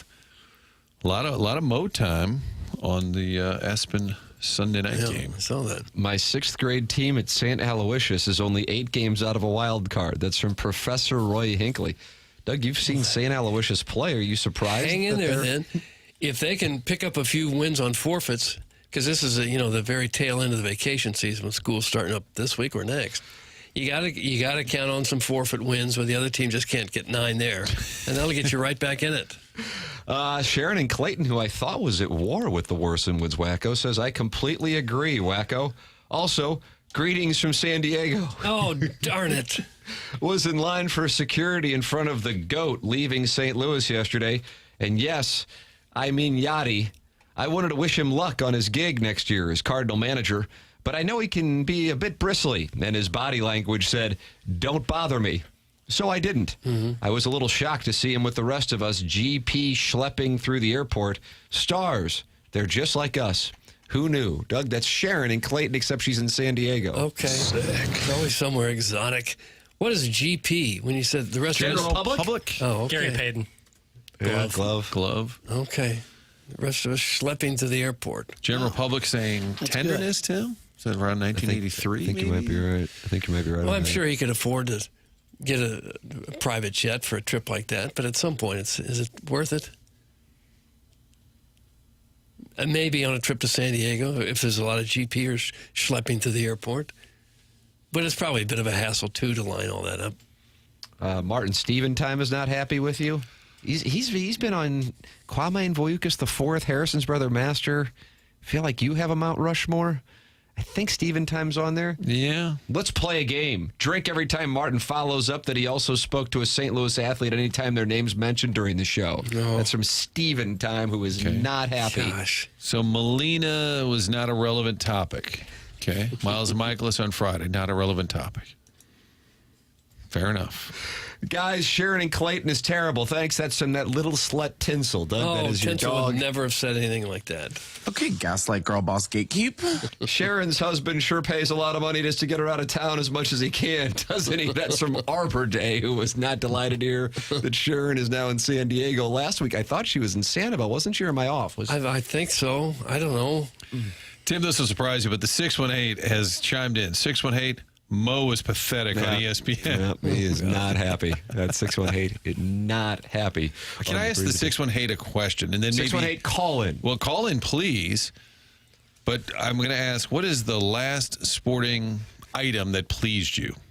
Please. That's a nice question. That didn't cause you angst. Sounds like clearing the deck. That didn't cause you angst. That actually or lived anger. up to his exacting standards. Yes. Because it'd be like, Walker had a home run. It was a weak-ass swing. Yeah, Cards have won 8 in a row. Who cares? They suck. Okay, just checking. Thank you. The action is back on you. Text in the answer to what is a very fair question. Best of luck to Sharon on her multi-level marketing conference in San Diego. A lot of people better be ready for a hell of a sales pitch on how they can be their own boss and alienate everyone within their family and social circles. That's from Carlos Spicy Wiener. That's where... You think she's headed to an Amway convention? Multi-level marketing.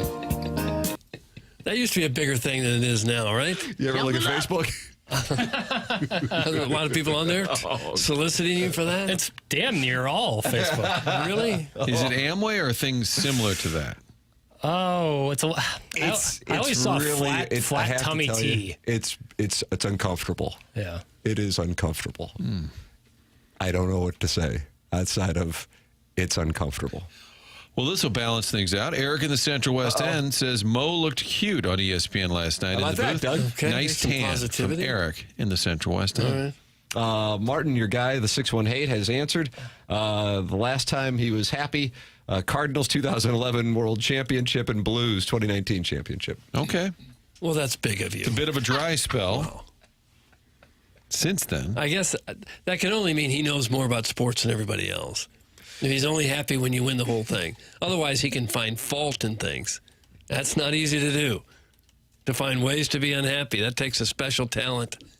So if a player throws a no-hitter, can you enjoy that moment, Doug, or do you say this team sucks? Yeah, It doesn't matter. Depends on what you can always find something that you didn't like. I've got hair that people would die to have. Now that's a positive attitude right there. And that was Doug, what, a couple years ago on this show? Tim, I made love to some In-N-Out in Denver this weekend. I told my wife that you love In-N-Out, and she said, of course you do, because you're the best and have the best taste and are probably bigger than Tommy Lee. Doug, that's from the recovering alcoholic from Belleville and Oyster Grove. Care for it. If I'm not mistaken, Martin, he sent me and you a text of him eating In-N-Out burger. Yeah, Pondoff. Yeah. I thought he was in Cali. He said he was in Denver. So they got In-N-Out in Denver, Doug. Can we get In-N-Out here? Would you go to it a bunch? I'd go to it once to see what all the fuss is about. I go to it often. But would you go somewhere else to get the fries? Probably, yeah. Shake Shack. Why do you suppose we don't have one here? I don't know. They're very careful about their expansion because they don't want quality to drop off, if I'm not mistaken. Okay. Well, it seems like if we could just garner our own franchise, we could oversee that quality control. Seems like a nice project for you. Well, I'm so busy. So pressed for time. I don't want to crowdsource. I think the founder of In-N-Out went to Greenville University, just up the road In Illinois? here. In Greenville, Illinois? Yeah, I believe that's the folks who invented Panda Express went to Mizzou. Is that right? Yeah, well, I think they went to graduate school at Mizzou. Yeah, it counts. I'm happy every morning when Tim says it's 7 o'clock in St. Louis. That's from Eric in the Central West End. Hey, Jackson, play. Yo. Have you ever had the chicken Legrand? I'm usually a legend only, but it's taken over my body. I can feel every bite in my toes. Hey, get extra sauce.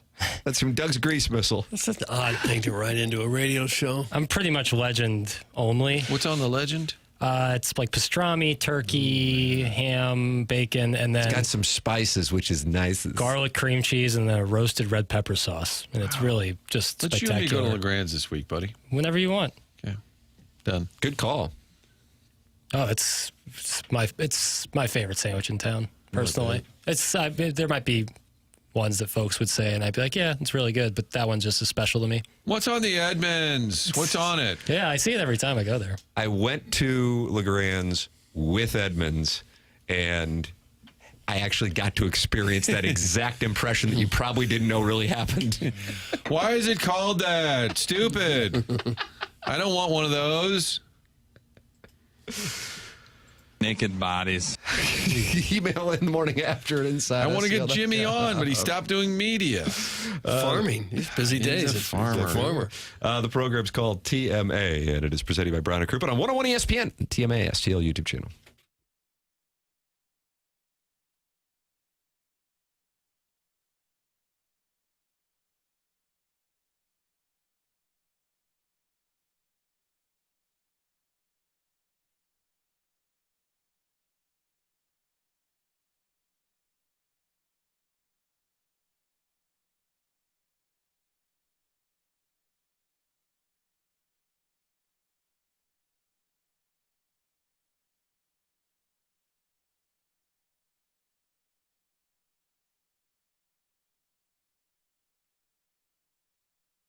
Head to Schnucks to load up on groceries, and when you do that, they'll make sure you're not spending as much as it can be at other places. It's getting expensive out there. They know that. That's why they met as a team. The Schnucks leadership said we got to save prices, save money on all these different items. Knock down pricing is what I'm trying to say, and they've done that.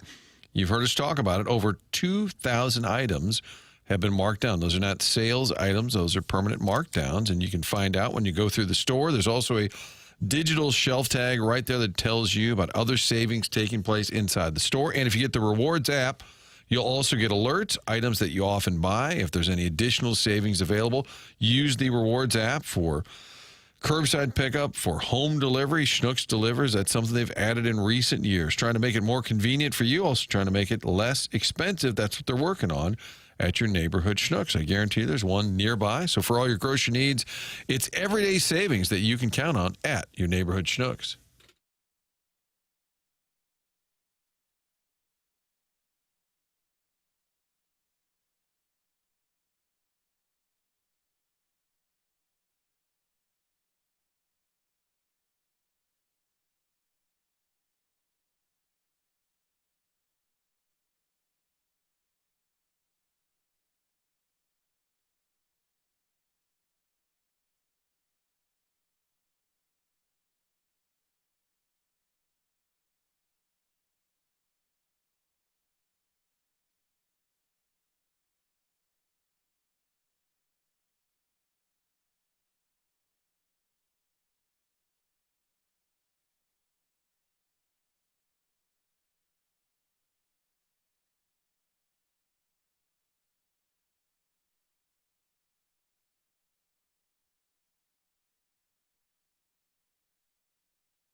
This is Jackson with a Sports Center update brought to you by Saliga Heating and Cooling. Reigning WNBA MVP Asia Wilson, first in WNBA with a 30-point, 20-rebound game, and the team's win over the Connecticut Sun on Sunday. That was another Sports Center update brought to you by Saliga Heating and Cooling, a Daikin heating and air conditioning dealer.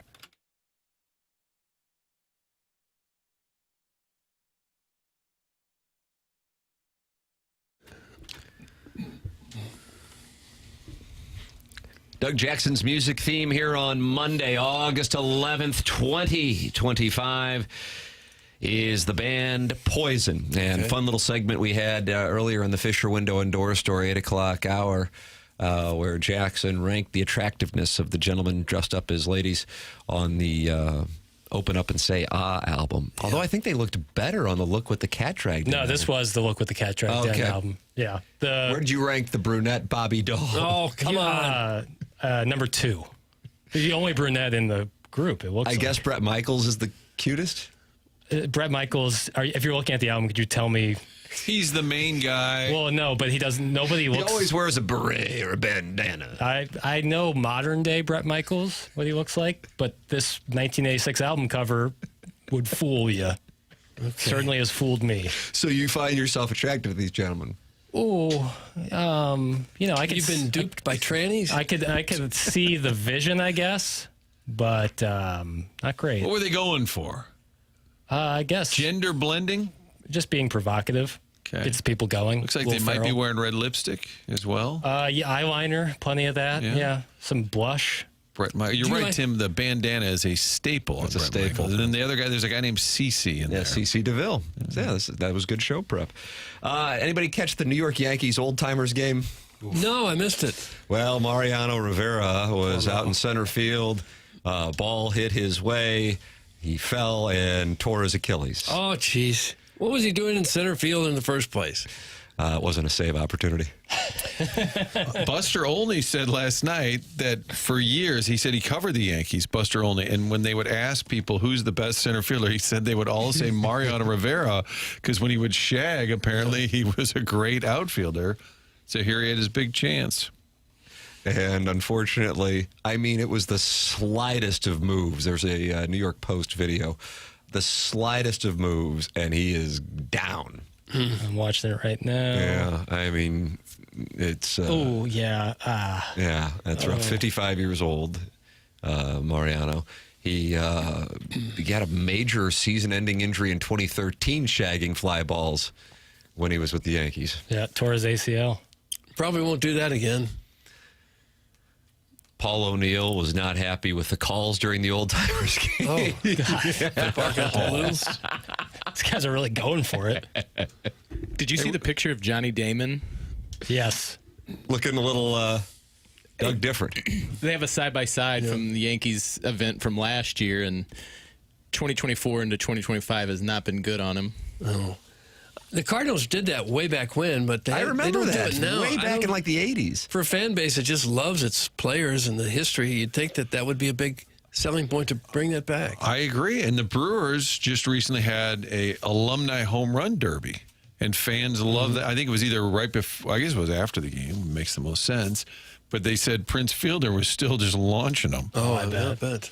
Wouldn't you like? Well, let's put together a home run derby. You think McGuire would come back for that? No. I was thinking about your answer first. Now, if Holiday didn't just have hip surgery, maybe Edmonds, Tim, is that a hard no as well? But I don't know, Jimmy, a chance to be out there with the fellas. I don't see it. Pujols? No. He wouldn't be. Okay, maybe we've just answered our own question. Bo hard worker. Yeah, he'd be Bo Harts of the world. That's too bad. Jackson is so slimely that when he inevitably... These are unbelievable. Jackie is so slimely that when he inevitably tears his Achilles playing pickup ball, he'll try and sue you, Tim, for workers' comp. So in this scenario, I'm playing pickup on my own time, and I try to sue my coworker. That's right. For workers' comp, despite me not being on company property or in my personal... Okay. That's because you're slimely. Because I'm slimely. Okay. Oh, you like the term slimely? It's a good, reasonable text. Or is it a typo? Oh, one of the worst texts I've ever read. And that's a long list to choose from, buddy. Yeah. It's The 618 did clarify, Tim. He doesn't call in because he actually has to work for a living. Doesn't just sit in an office. How about that, Doug? He's about the only one working. How about that, Doug? Doug, if he did want to call in, Collier and Thompson would be where he would go to call on the Collier and Thompson phone lines. If he's looking to get his house spruced up, yeah, that'd be a great idea. Collier and Thompson can do that for you. They've been doing it for a long time, since way back in the 1950s. Their employees have more than 165 years of experience now, so they can tackle anything. If you've got a kitchen you want to redo, a master bathroom, a basement you want to remodel, anything at all, Collier and Thompson has done it, and they do it better than anyone in town. And the big thing there is you can trust Collier and Thompson. It's hard to know who you can trust to be in your home for a while and back up that work. Collier and Thompson stands behind every job that they do, and during the process, they are always available for you in case you need to make any changes. Their core values are doing whatever it takes to do the right thing and get the job done the way you, the customer, want it done. Do we have some reviews? Yes, we do. Here's one from Susan Yu. Hello, Susie Q. She says, everyone entering our home was courteous and professional. The lead carpenter from Collier and Thompson was polite, patient, and very talented. He kept us informed. Excellent experience. Beautiful result. That's what you'll be saying, too, with Collier and Thompson. I've seen some of their work. You ought to check out their showroom there in Baldwin. They're on Manchester next to Uncle Bill's Pancake House. Got a great showroom there, over 10,000 square feet, 20 kitchen displays or more. You can get some great ideas on what they can do to make your house look like a show place. Come home to quality online at collierandthompson.com. You can call in 314-974-0101. You can text it as well. The Air Comfort Service text inbox. Save the number, and you're texting into the program regularly, 314-399-9646. And, of course, you have the Michelob Ultra YouTube chat, youtube.com/TMASTL, where 270 friends have gathered this morning, and they're talking it over, Doug. That's Kevin Nixon, Jeremy Hodge, TMA Remote Lamp, and the Bevo Mill Schnitzel. They're all in there, and they're all talking it over to Joey Vitale's Gooner module. Can you still get some schnitzel? Yeah. I'm sure you They can. have that at Bevo Mill? Apparently I'm sure. so. It's just for private parties now, isn't it? Good question. Oh, I'm crowdsourcing. Sorry. The Bevo Mill you're talking about. Yeah. I've never stepped foot in the place. Is that right? I should. I don't know why. You used to I have haven't. brunch on a Sunday. I think they brought that back, and they do a lot of weddings, and I worked some weddings there. How's the schnitzel? I'm not even sure what that really is. I think it's just fried pork, isn't it? Sounds great. So we're crowdsourcing on the menu and on their availability at It's Bevo a Mill. thin slice of meat, usually pounded out, then breaded. Usually uses veal, pork, chicken, mutton, beef, or turkey. So you like mutton? I don't order a lot of mutton. Is that goat? It's mutton, goat. Take your goat calls. We will indeed. I don't know what Lex Luthor's talking about, but I just saw this. More people watched the Arizona Cardinals than the St. Louis Cardinals this weekend. Arizona Cardinals play the Jets. No, the Packers and Jets. Packers and Because Jets. Brady Cook went 6 Yeah, for 8 yeah. at Lambeau Field against the Green Bay squad. He looked pretty good. Harrison Mead was kicking like the Dickens, too. And a lot of Mizzou over there. And NYJ. You see the guy who made the 70-yard field goal this Yeah, for this weekend? Jacksonville. How about that? 70 Cam Lewis. yards. The Colonel has given his opinion on the quarterback situation in Columbia. Eli Drinkwitz spoke after the scrimmage following Saturday. Gabe gave his interpretation of what he thinks we're going to see when the Tigers open up the season on the 28th. That's coming up. Brad Thompson is coming up in the 9 o'clock hour, which is brought to you by Mark Hanna of Evergreen Wealth Strategies. The program's called The Morning After. It's presented to you by Brown and Crouppen on 101 ESPN.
Doug, this is the song that got it all going for Poison in 1986. Okay.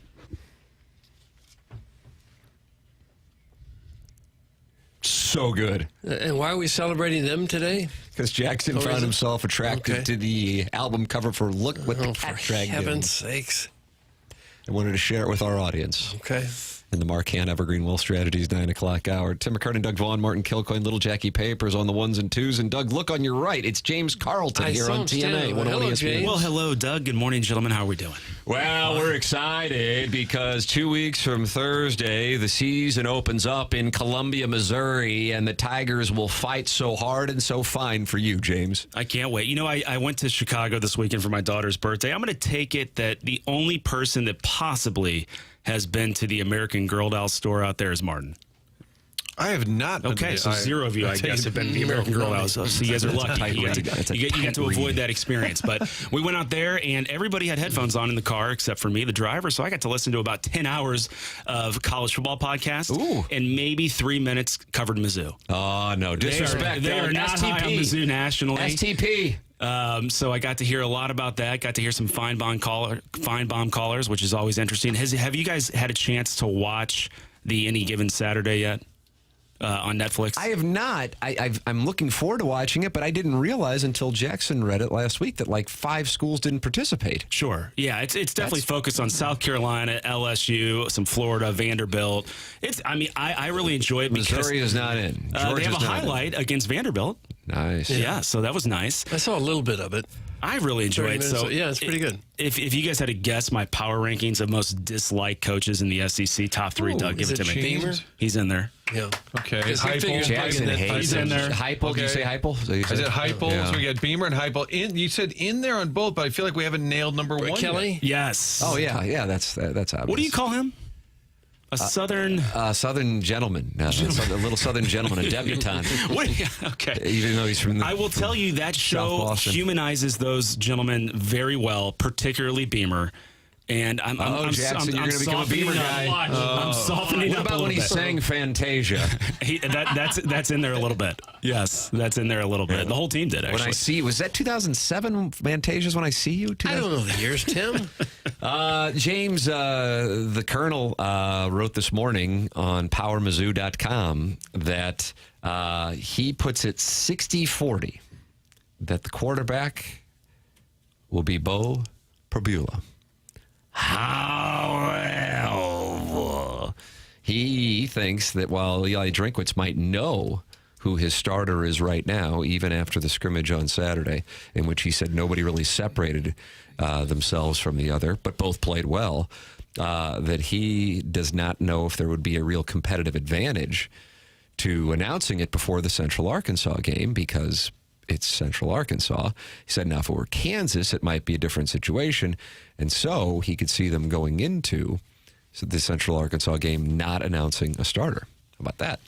Well, there's really no film on these guys, though, so I don't really know how that's a huge advantage. But I don't know. What is Orson Woods the Orson Woods wacko? Orson Woods wacko has been the one saying it's going to be Sam Horn. Yes, I'd like to know his allocation of likelihood that Horn's still starting. Orson Woods wacko, call in. Please do. James, since you consume a lot of the national take, why do you think everybody's sort of not down on Mizzou, but just unimpressed?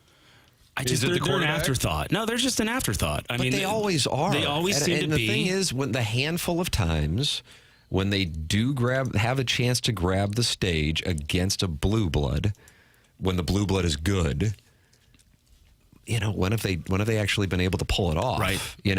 That's why I continue to say, even though I realize it sounds like it's Cowherdian, but the most impressive game, in my opinion, in Eli Drinkwitz's tenure as head coach was at Georgia, because I think Georgia was the best team in the country, and I'm talking about in 2023, and Missouri could have, I don't know if I would say should have, but certainly were right there to beat that team on the road. And I thought that's what stood out. But otherwise, when they've had their opportunities against Blue Bloods, when the team's been really good, Oklahoma in 2007, I guess theoretically Texas in 2008, Auburn in 2013, Alabama in 2014, LSU and Georgia in 2023. they don't get it done. And that's, you got a great win against Kansas in 2007 and a great win against Oklahoma in 2010. But otherwise, until you beat one of those blue bloods when those teams are on their upswing and Missouri's playing a game that really matters for both teams, I think they will be viewed as an afterthought. And that's Doug, that's your opportunity to, what, STP? STP? Something to prove? Oh, okay. Big 12 championship game with Oklahoma and Pinkel, laid an egg. SEC championship games, laid an egg. Those are big moments that you're talking about where you kind of get over the proverbial hump. 6.5 is Vegas, I think, on Mizzou. Other places, 7.5. We've seen FanDuel both. 6.5. Couldn't believe it. I saw 7 a bunch of places. Then it went to 6.5, and I'm going, I love that, but it's so low that it kind of scares me it's as not a Missouri great odds. fan. I mean, you're getting it's like You're minus paying a lot, 140. right. Yeah. And the only team total I've bet, you'll never guess, Doug, is the Vanderbilt Commodores. 5.5, baby. I'm going over. They got 3 cupcakes, and Pavia is good enough to steal a couple games. I like that play. Yeah. I do. I worry about that game for the Fighting Tigers if they're if they're a middle of the pack team this year, and I have no clue. They returned most of their team. Right. I mean, so, and they have Diego Pavia last week was talking about a national championship this year. So Feinbaum was that stopped would mean they in would his have to tracks. win 6 games in order to do that. That clip was hilarious. Feinbaum was literally stopped in his tracks when he said that. And Pavia didn't blink. I mean, you got to admire the kid. I mean, he's got a lot of swag. Warrison Woods Wacko has responded, and he said Sam Horn is going to be the starter. James put out an APB for Warrison Woods Wacko to comment, and he said, James, let's just say I know somebody in the room. Okay. So I guess the Warrison Woods Wacko is standing by this Sam Horn as the starting quarterback. I wonder if Gabe is going to credit him when he reports it. I have no idea, Doug. Do you? No, my thought was if I'm Sam Horn and I don't win the starting job, I may just walk away from football. Oh, please don't tell me that. If you've already signed with the Dodgers, if you have a career in baseball ahead of you, are you going to sit on the bench for, what, a 4th year in a row? And not play? He may not sit on the bench. There's injuries and certainly circumstances that cause changes to happen. And I think either one of these quarterbacks should feel confident that they're right in the thick of things if their name is called, that they can get out on the field and produce. Well, and by saying that, I may be old school thinking this before NIL money. He probably makes a pretty good salary from Mizzou just being a part of the team. Doesn't want to give that up, probably. Absolutely. There was a funny part of the, no spoiler alerts, on the Any Given Saturday where Brian Kelly is talking to his agent, who is also representing Garrett Nussmeier, about whether or not to come back for his final season. Oh, yeah. So the agent's the same for the coach and the quarterback. Quite a unique dynamic, yes. So what we've just learned is that the Warrison Woods Wacko is schizophrenic. That's from the TMA Gerbil. How did we learn that, Doug? I don't know. I don't know. That's the TMA Gerbil. Wouldn't it be a mild upset, though, if Sam Horn is the starter after the offseason of going after and identifying Bo Perbulo? Hey, we need a guy. Which is why I think it would be great if he did wind up being the quarterback, because to me that would mean he took the job, and that means he was that impressive. Gerard Hamilton of PowerMizzou.com documented the scrimmage this past weekend and said both looked good. If he had to give the edge, he said it's Perbulo. And he said the one thing that he notes with Perbulo is he can actually run. Cook was more of a scrambler, and he would pick up some yardage scrambling, that's for sure. But it looks like Perbulo can actually run it. But both quarterbacks, Eli Drinkwitz said they look good. Jackson, you have some sound on that, don't you? Cousin Sam, remember early on, my cousin Sam, noted Mizzou follower. He is actually really into it. He's not a big Perbulo guy. Says he's just going to give you a lot of short passing. I remember you passing. saying that, yeah. So we've had the Warrison Woods Wacko and cousin Sam chime in on our Mizzou preview show. Good job by both quarterbacks. Was really looking to see if we had some separation today, and I honestly just didn't see it. They're both playing really good football right now, so we'll go into next week and keep the battle going. Consistency in decision making and consistency of scoring drives. There was just too many lulls in the middle by both of them, I felt like. We just got to clean that up at the execution end. Neither one of them were very effective in the backed up situation, which could occur. So we got to clean that up. Hike. Nice. Does anyone still yell hike? I don't know that they do. It's just so hard to say Bo Perbulo. Sam Horn would be so much more convenient. That would be the tiebreaker, I think. Yeah, maybe it could come to that. I bet Prabula would be disappointed to know that he lost the job based on how hard it is to say his name. I will tell you, the national pundits all love Texas and Georgia, of course, and Alabama. I don't think Texas and Georgia have a murderer's row schedule. I know Florida and Oklahoma certainly do. I know Mizzou gets knocked for having a soft SEC schedule. If you looked, I mean, Texas is opening up against Ohio State, so I'm talking about their conference schedule. I don't think it's any tougher than Missouri's. In fact, I think Missouri's might be tougher. So if anybody's out there not driving around, but on their computer at home, check it out. It's not an impressive schedule that Texas or Georgia have. Wow, I cannot wait for the wacko to be embarrassed when the season starts and Sam Horn ain't starting. What a cuck. That's from Mr. Licks. And it sounds like he might have a report that it's Bo Prabula. Would Gabe be willing to ask Drinkwitz about it and quote the Warson Woods wacko? Coach, the Warson Woods wacko reported on a nitwit program in St. Louis that Sam Horn is the starting quarterback. Do you care to address this? Would that elicit a game? Would you guys have Drinkwitz on? You had Gates on last year. Any interest? We'd have him on. Okay. Absolutely. Mm-hmm. Well, let's get him on this fall. I think we can put in the request. We'll put him as a surprise guest. We'd put in the request. Brett Bielema was on the Fast Lane last week. Very nice. Yeah, there's a lot of buzz around them. I can't wait. I'm on ILL's over. I'm on Missouri's over. What is their total? 7.5. Okay, theirs is as well. And I'm on Arizona State's over. You're on Missouri's over? Yes. Ooh, that's big news out there for Tiger fans. Tim's been right 2 years in a row. Yeah, when I saw 6.5, I'm just like, but I have to tell you, it scares me that it's that low. That like Vegas always knows something. That messes me up. It was 9.5 last year, right? Yeah, and I was all over the under. Yes, you were. But credit. But I'm saying it scares me as a Missouri fan that it moved from 7 to 6.5. But I mean, I don't know.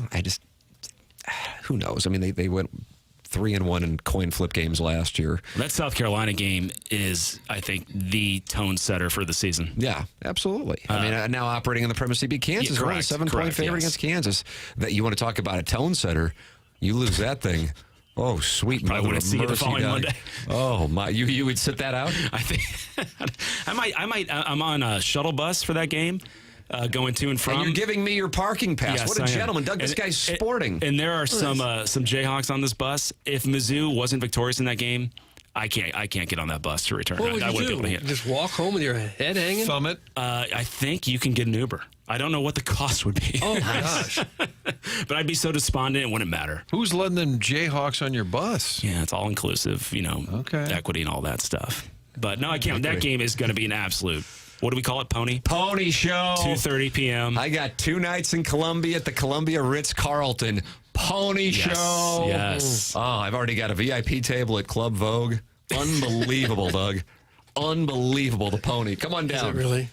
Watch you I'm and worried about Centipede. James getting back home from this Kansas game, hitchhiking without getting butchered. Can I give a quick Club Vogue story?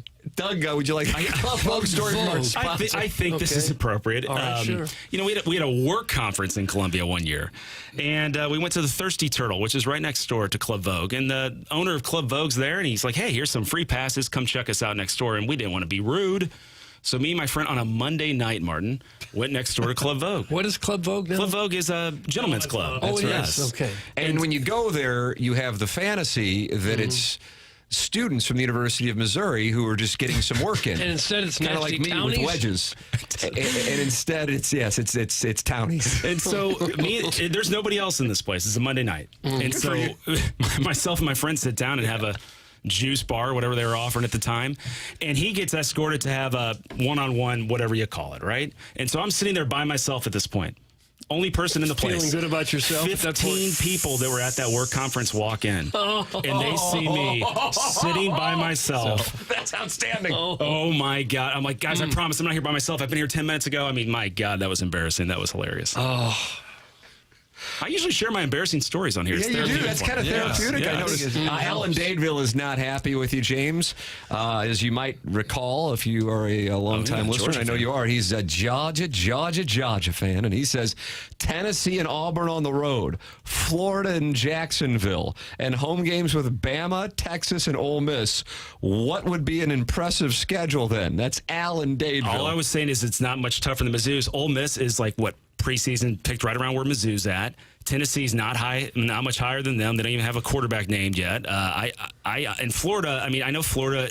It's so funny. Billy Napier was the hottest of hot seats like 6 months ago, and now Florida's a darling of the SEC. They have a great quarterback who's dinged up. If he's healthy, yeah, they can compete. South Carolina's another one. A great quarterback, but they lost a lot. They're replacing their entire offensive line. I think Alabama, LSU, Texas, Georgia are the 4 best teams in the SEC. So credit to you on that, Al. But the rest of the SEC, it's from 5 to 13. I think any one of those teams can beat each other any given weekend. And it's just, can you make one more play than the other team? And Mizzou's proven to have done that with Brady Cook. Let's see if our new quarterback can do it as well. They had SEC podcast who has more content than anybody on the planet. I know Tim's not high on him. Yeah, I've unsubscribed. But they had this guest that's like a win percentage. It takes into account your recruiting rankings and how many wins you have. And Missouri was number 1 in the SEC on that. So, Doug, number 1 in the Drinkwitz SEC. and Brady Cook some credit there. All right. And Brady Cook was 6 for 8 on Saturday in mop-up time. Let's go. Look at this. I think he's going to win the Jets starting job. No, I'm hoping he can be 3rd string. That's what he's going for. James, are you playing on Friday? I love seeing you pee your pants under pressure. That's from the Warson. Oh, come on, Wacko. He actually did see that. It actually happened? Well, no, I didn't pee my... You remember my tee shot about 6 weeks ago? Come on. Oh, yeah, okay. Yes. I was worried. So you know the Warson Woods Wacko, is that correct? Yes. So you know that his source is impeccable, and Sam Horn is your starting I'm still wondering, doesn't KG deserve like an IQ test with his daughter? Is that ever going to happen? Or was that Doug, against Iggy?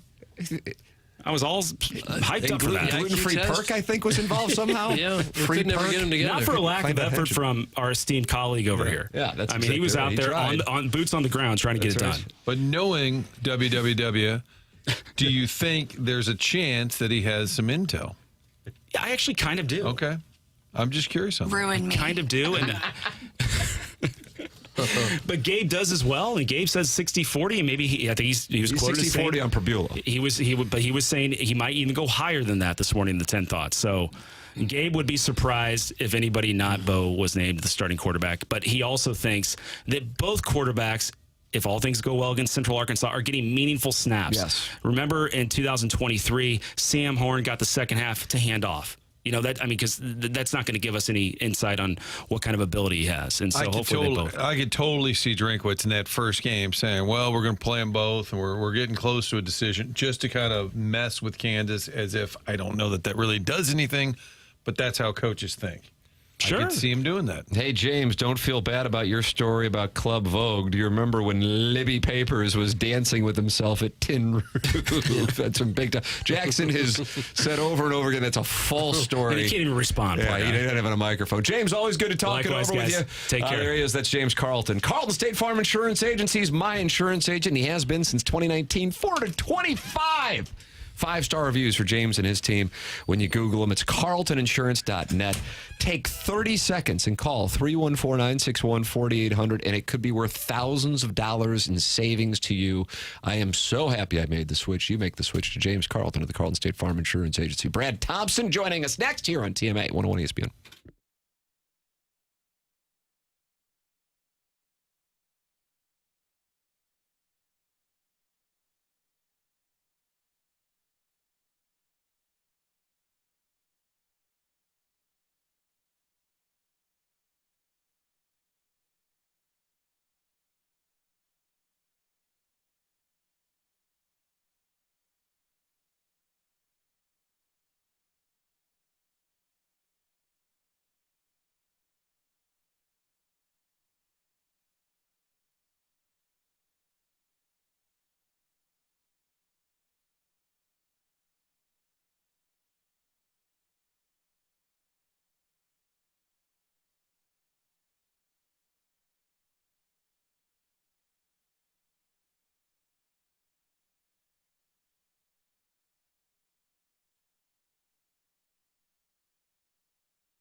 It's TMA 101 ESPN. Tim McKernan, Doug Vaughn, Martin Kilcoyne with you on the program.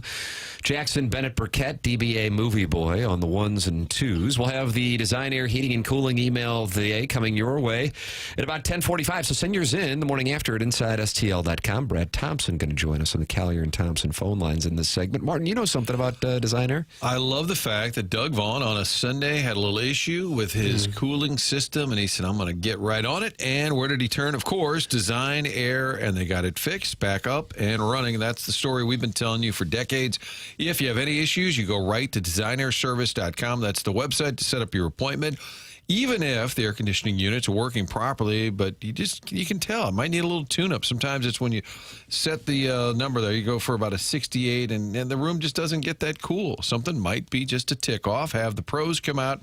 They will not sell you anything you don't need. They just don't do that. They even work with their employees to make sure that's not part of the deal. There's a reason.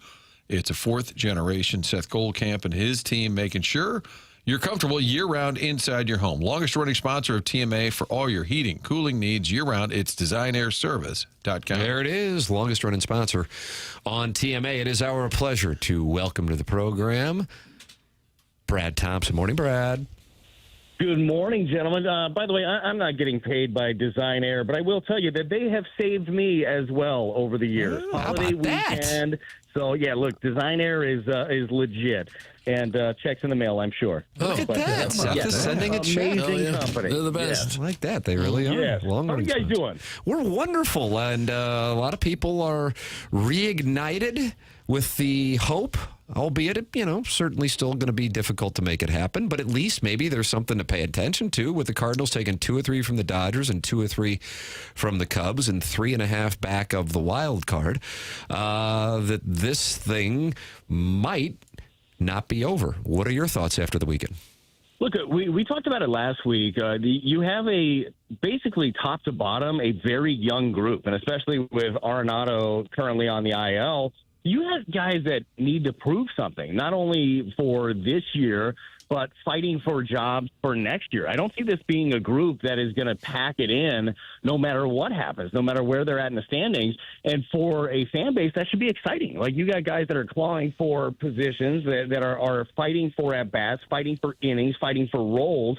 And when you're doing that on an individual basis, you got a chance to win a lot of ball games. So that's going to be the hope. Look, at the end of the day, we know this. You're going to go as far as your starting pitching carries you. You won 2 games over the weekend, and they were both good starts. McGreevy, good start. Sonny Gray, good start. The one that you lost was a game where Palante struggled. But I think that you're going to see a group that fights all the way to the end because they're young, and I don't want to borrow a Victor Scottism, but they are young and hungry. They are hungry at this point, and that is going to bode them well, I think, down the stretch. Somebody mocked, probably me, earlier when we talked about Walker's home run on Friday, and I said he's been hitting well, he's been getting on base, but mostly singles, good average, but I said you want to see some power from him. So with your chance to get mocked, how important is it for him not only to hit, but also to show some power? Look, I think that the power will come, but it's going to be, and this is across the board for young hitters, the power comes with a consistent approach, right? So if you're up there, if you're thinking about power, that's when you start falling into bad habits. That's when you start pulling that front shoulder out. That's when the hips start going early. Like when you're consumed by that, you do fall into some bad traits.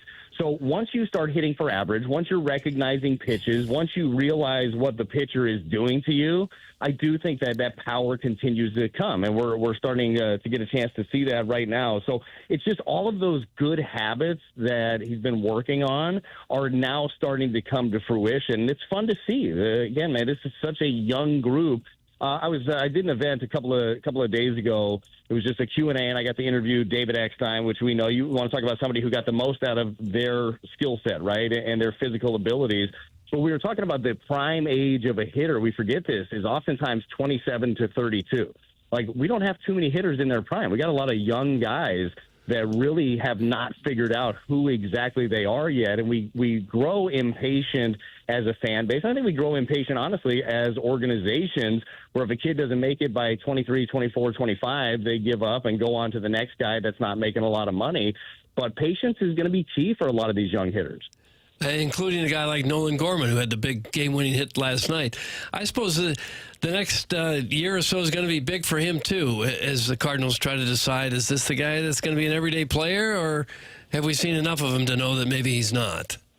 No, you're right. It's enormous. And him staying healthy is going to be a big key. I mean, this is a young guy that's had some back issues already, but he's also a guy that a couple of years ago led your club in home runs. And when I watch him swing, his swing is at its best when he's using the whole field. And we say this a lot about hitters, but he doesn't have to hit a 450-foot home run to right field. He doesn't have to be pull happy. He is strong enough to pepper the ball all over the park. And when he stays on it, and we saw him he had an 0-2 hit on Saturday and laced the ball to left field. That's his best stroke. So if he is able to consistently stick with that approach, and then if somebody gives him a mistake middle in, his hands are fast enough to pull it, he's going to see a lot of success. We're going to see what the playing time looks like down the stretch. Again, we don't know what the time frame looks like on Arenado at this point. We also don't know what the organization is thinking about when it comes to J.J. Weatherholt, who has been tearing up AAA. Are they going to try to give him a nod? If they do, that's going to take at-bats away from somebody, and that somebody could eventually be Gorman at some point, at least a few of those at-bats. But what he's doing offensively right now is kind of where he needs to be. It is really important, and I don't know organizationally. I'm sure this happens with every player. I'm sure that there are some that think they already know what he is. There are others that want to give him a little bit more runway. So it is going to be an interesting stretch and probably an interesting offseason for Gorman. Brad Thompson, our guest here on TMA 101 ESPN and the TMA STL YouTube channel. You can watch the conversation right there. We were discussing this in the 7 o'clock hour. The Cardinal opponent, the Colorado Rockies, they are obviously having an historically bad year, and we were trying to figure out what the mindset is of free agent pitchers should the Rockies come knocking, because the franchise, while getting to the World Series in 2007, otherwise, it really hasn't been particularly successful. And one of the core issues is they can't get anybody to come there and pitch. Martin, did you dig up the numbers? And Jorge De La Rosa is the all-time winningest pitcher in the Rockies' 33 seasons. Is that correct? We did a deep dive, and that is correct. It's not a long list of winning pitchers out there. So we were trying to get inside the mind of somebody who actually pitched in the major leagues, what the reputation is for guys when free agency comes up, if the Rockies come knocking. I remember Mike Hampton made the choice to go there, and following his 2000 season with the Mets, and that's also kind of where his career ended. So what is your perspective on the Rockies and whether or not it's salvageable? Yeah, look, I think that as far as free agent pitching goes, you're just not going to get it. You're not going to get the top-end guys unless you overpay, and you know that they are not going to overpay. The ball does not move. It is an incredibly difficult place to pitch, and it's incredibly difficult not only just pitching, but recovering at the altitude. It's hard. So to me, to have success from a pitching standpoint, they have to draft it, and they have to develop it, and they got to be able to keep it in-house. Like, that's how you're going to do it if you're the Rockies. Like, you need to be built on power arms and speed, honestly. I know everybody thinks about power in that ballpark. You get killed in that park because singles dump in, the outfield is huge, and then you hit, you have that 3-run shot. But for a free agent starter to go there, you're going to be looking for a guy that is trying to resurrect his career, which, by the way, is not the easiest place to do it. It's almost like, all right, 4 or 5 teams, you fell through on a deal, and that is kind of your last place. So it's one where you give yourself a way better chance in other places, and we all know this, money talks. If you spend enough, that was Hampton, right? They spent a lot of money on him, and he ended up going there. But they have to draft it. Like, they have, but they're in a bad way right now. I mean, they have a very young team, a historically bad season right now. And when you look at the future, it ain't as bright as they would like it to be. So there is, I mean, just from a former pitcher standpoint, and, my career was not a great one. I had relative success, though, in Colorado, but for some reason, that would not be anywhere near the top of the list if you had the choice. Yeah, why we also talked about why is it so hard to draft the right starting pitchers and develop them? It just seems like they're kind of few and far between now. I mean, really quality starting pitchers.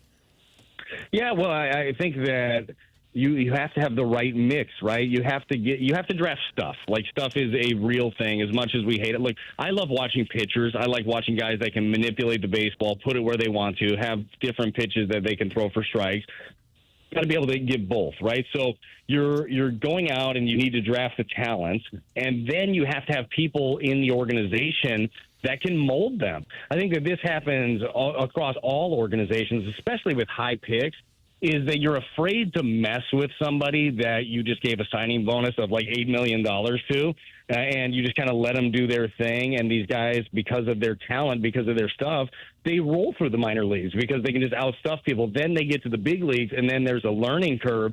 I think that overall across baseball, we got to do a better job of teaching these guys how to pitch, how to best utilize their stuff, and that way they can kind of be a complete pitcher. But this is not a Cardinal organizational issue necessarily when it comes to starting pitching. This is just pitching in general. It's very volatile. Like, these aces are few and far between. And there's less of them in the game of baseball now, Doug, than I think ever before, right? And I don't know exactly the reason for it. And maybe it is kind of what we're talking about is guys just try to go outstuff you and don't even know how to use that stuff yet. But it is one of the hardest things to continue to develop and show up every fifth day and be that guy. So when you have one of those guys, there's a reason those guys make $35-40 million a year once they start getting to that plateau, because it's like a unicorn, man. You find yourself an ace, then you're good to go. And, you know, if you're fortunate enough to have a couple of those guys, especially a couple of those guys that are organization guys that are not free agents yet, that have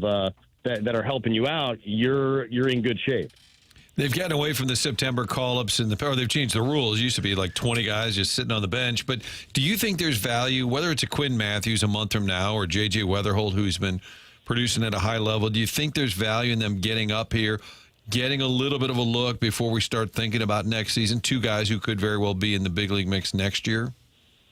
I think for both of those guys, there's incredible value. And now I don't have to worry about the other side of it, especially position player wise, of whose at bats is he taking away from.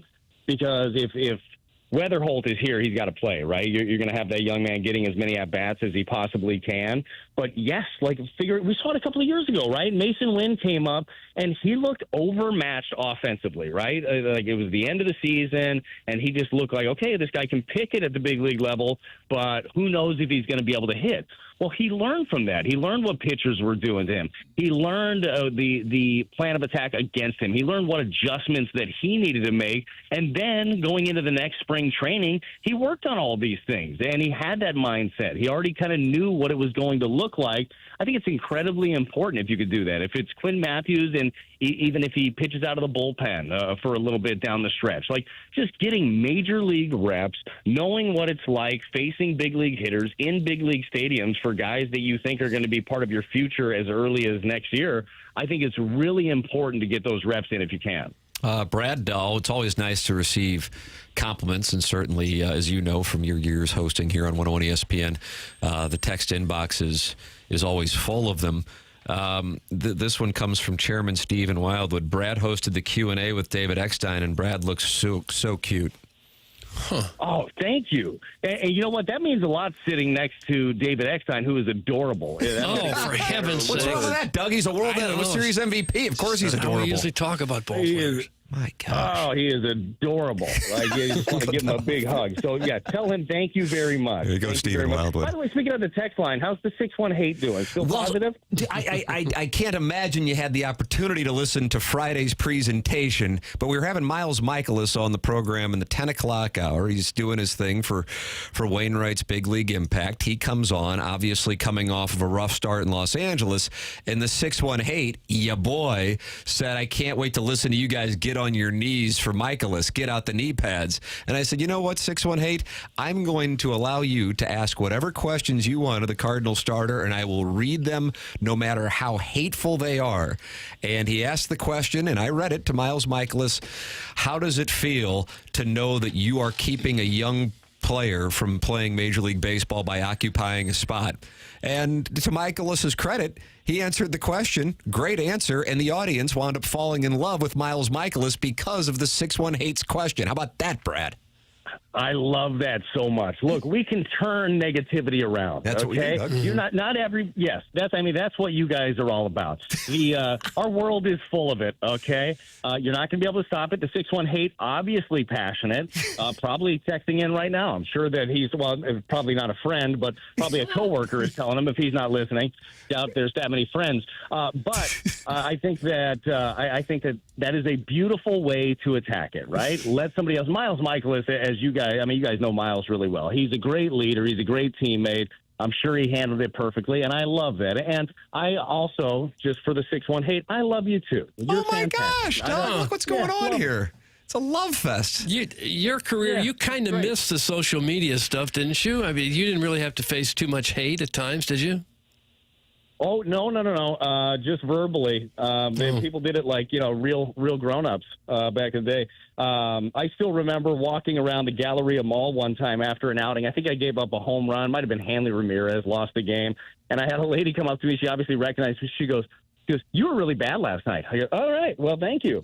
I'm trying. I appreciate the honesty. I knew that, but I'm glad that you doubled down on it. No, I don't envy these guys, honestly, with all of the reach that fans have. It's a double-edged sword, right? Like, there's some great stuff, and certain individuals, if you have other interests in life and other opportunities to make some money, social media is a great way to do it, and just connecting with fans in general.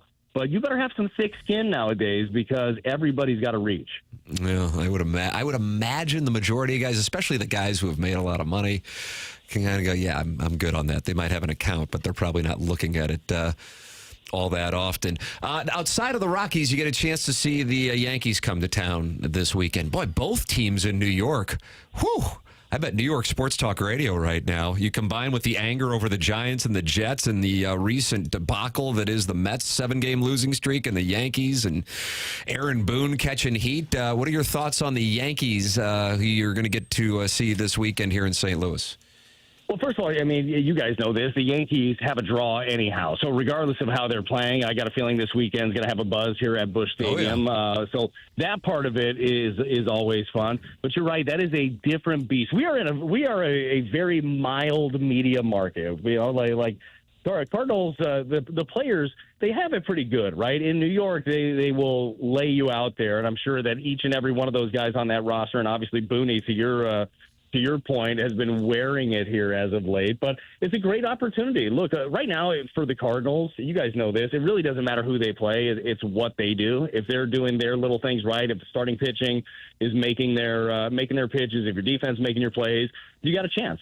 But it is going to feel different over the weekend against the Yankees. So I look forward to it. I look forward to the atmosphere, and hopefully come the following Monday, we can tune into some New York sports talk radio, and hopefully they're still really angry about what the Cardinals did to them. Yeah, and maybe the Mets will be on a 13-game skid. Yeah, that'd be nice. Yeah. Oh. But it would really be something if the Cardinals could maybe get a sweep against a lousy Rocky team and win a couple against the Yankees and be a game and a half out of the playoff spot here in a season that we really didn't expect much. And there were times we thought, well, this team is just terrible, and yet here they are, still with a chance.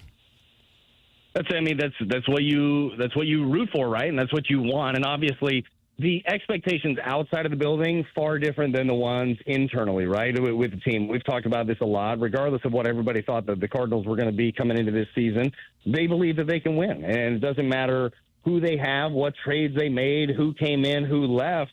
This group kind of believes in themselves. So when you have a group like that, like, they can be dangerous. And as we talked about, when you have young players that are fighting for jobs, and you have players, and you can see it when you're watching the game, that are fighting for each other. Like, I love watching the reaction, little stuff, but like a ground ball to the right side to get a runner over, and everybody's top stepping and giving the guy high fives. Like, they're playing winning baseball. And if you continue to do that down the stretch and your young guys continue to grow, and in a season like this, that's what you're looking for, right? That's how you deem like how well this team is doing. Do your young guys continue to get better? Got a chance to be dangerous. So great opportunity, Doug, as you mentioned, with the Rockies who've been scuffling in town. but it's less about the Rockies and it's more about you. Do you execute pitches? It's Miles Michaelis on the mound. Does Miles go out there and do his thing, give his team a chance, and do they make all the plays behind him? We're going to find out, but it is going to be fun down the stretch. It's got a chance to be a lot of fun, and the Cardinals have a chance to prove a lot of people wrong with a young core if they keep doing their thing. Final thought from Steve in Wildwood, who said you looked wonderful next to David Eckstein. Also, I would like to say Miles is handsome with a hot body, not cute like Brad or adorable like Eckstein. That's Steve in Wildwood. And for the record, Brad, he was our TMA Listener of the Year in 2023. So he has a lot of credibility with that observation. No, they carry some real weight, and it's hard to push back on that. He's got that manly mustache that I've been trying to grow out for 43 years. I just end up looking. If I let it go for more than a day, I start looking like a catfish. I'm not going to be able to pull that off. That can be hot. That can be hot. Everybody's said this. Maybe it depends what you're into. Some women are into wispy, so that could end up being a thing. But no, I think that carries a lot of weight there. That's a good observation. Look at the Doug. It's a love fest, and it's full of positivity. I guess so. Brad, looking forward to the festivities. This could be a fun week. We'll see how the Cardinals can handle the Rockies and Yankees in St. Louis over the next week. Always enjoy the conversation, man. Thanks so much, Brad. All right, fellas. Talk to you next week. That's Brad Thompson with us here on the Callier and Thompson phone lines. Tim McKernan, Doug Vaughn with you on the program. Martin had to bolt a little early today, and Chairman Kurt will slide into the dais here for our 10 o'clock hour. Little Jackie Papers on the ones and twos. You can participate in the program by texting in 314-399-9646. And you can also email in for our Design, Air, Heating, and Cooling email today, which will come your way at 10:45. Missed anything? Go back and podcast via the Schaefer Door Company podcast. We've been joined by Chris Kerber, James Carlton in talking Missouri football, and Brad Thompson, Schaefer Door Company, sponsor of the podcast, and Michelob Ultra, sponsor of the YouTube chat. And you can always go back and watch the program on YouTube, and you'll see me wearing a sport coat that would fit an 11-year-old boy. Really? Yeah, that's when I go shopping for sport coats. I have to go to 12 and under, boys 12 You and don't. under. And so this is something I got secondhand after a kid graduated middle school. You went to a thrift store and picked up a sport coat. Yeah, there's a Laffy Taffy wrapper stuck in the breast pocket. That's correct. That's correct. That a kid from grade school graduated, only needed the coat the one time, and you picked it up. That's correct. And you can see it in the Laffy Taffy wrapper on the YouTube chat. What size is it? TMASTL. Boys 11 for Boys age 11. 11. Yeah. Okay. 32 long. Yeah. Once these youngsters hit puberty, though, the stuff's not going to fit me. Right. And that's when you swoop in and get a bargain. That's exactly right. Okay. The program's called TMA. It's 101 ESPN.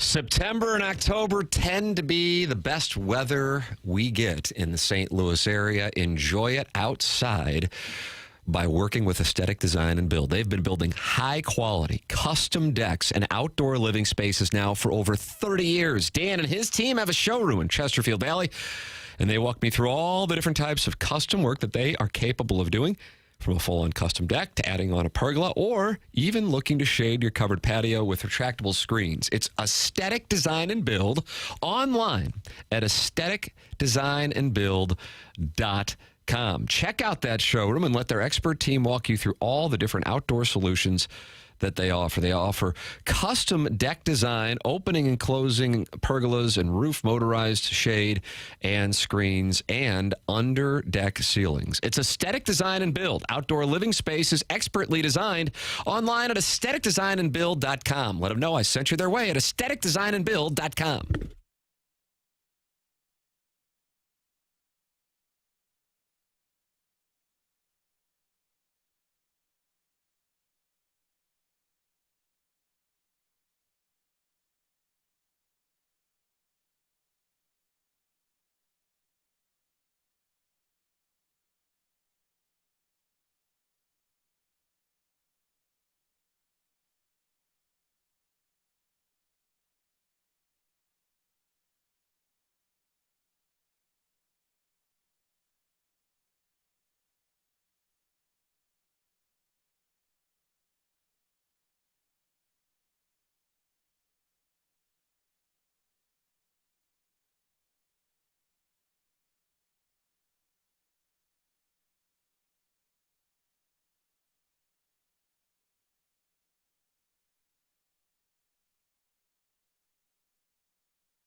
This is Jackson with the Sports Center update, driven by Johnny Londoff Chevrolet and Johnny Londoff Autoplex.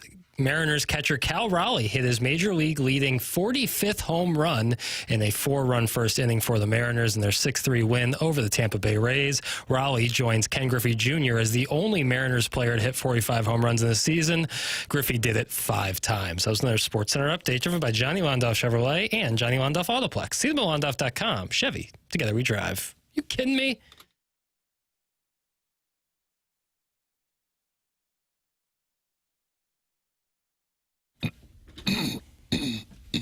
Did you like Unskinny Bop when it came out? I don't recall it. I've never really liked it, but I know it's very popular. And so what I say is some people like some things and some people don't like other things. That's actually what I was going to say. Mm-hmm. Okay, now not Jackson's dancing. Yeah. Well, pretty good little song here. Okay. Big Blonde Dan is in the Michelob Ultra YouTube chat. That's youtube.com/TMASTL. And he says,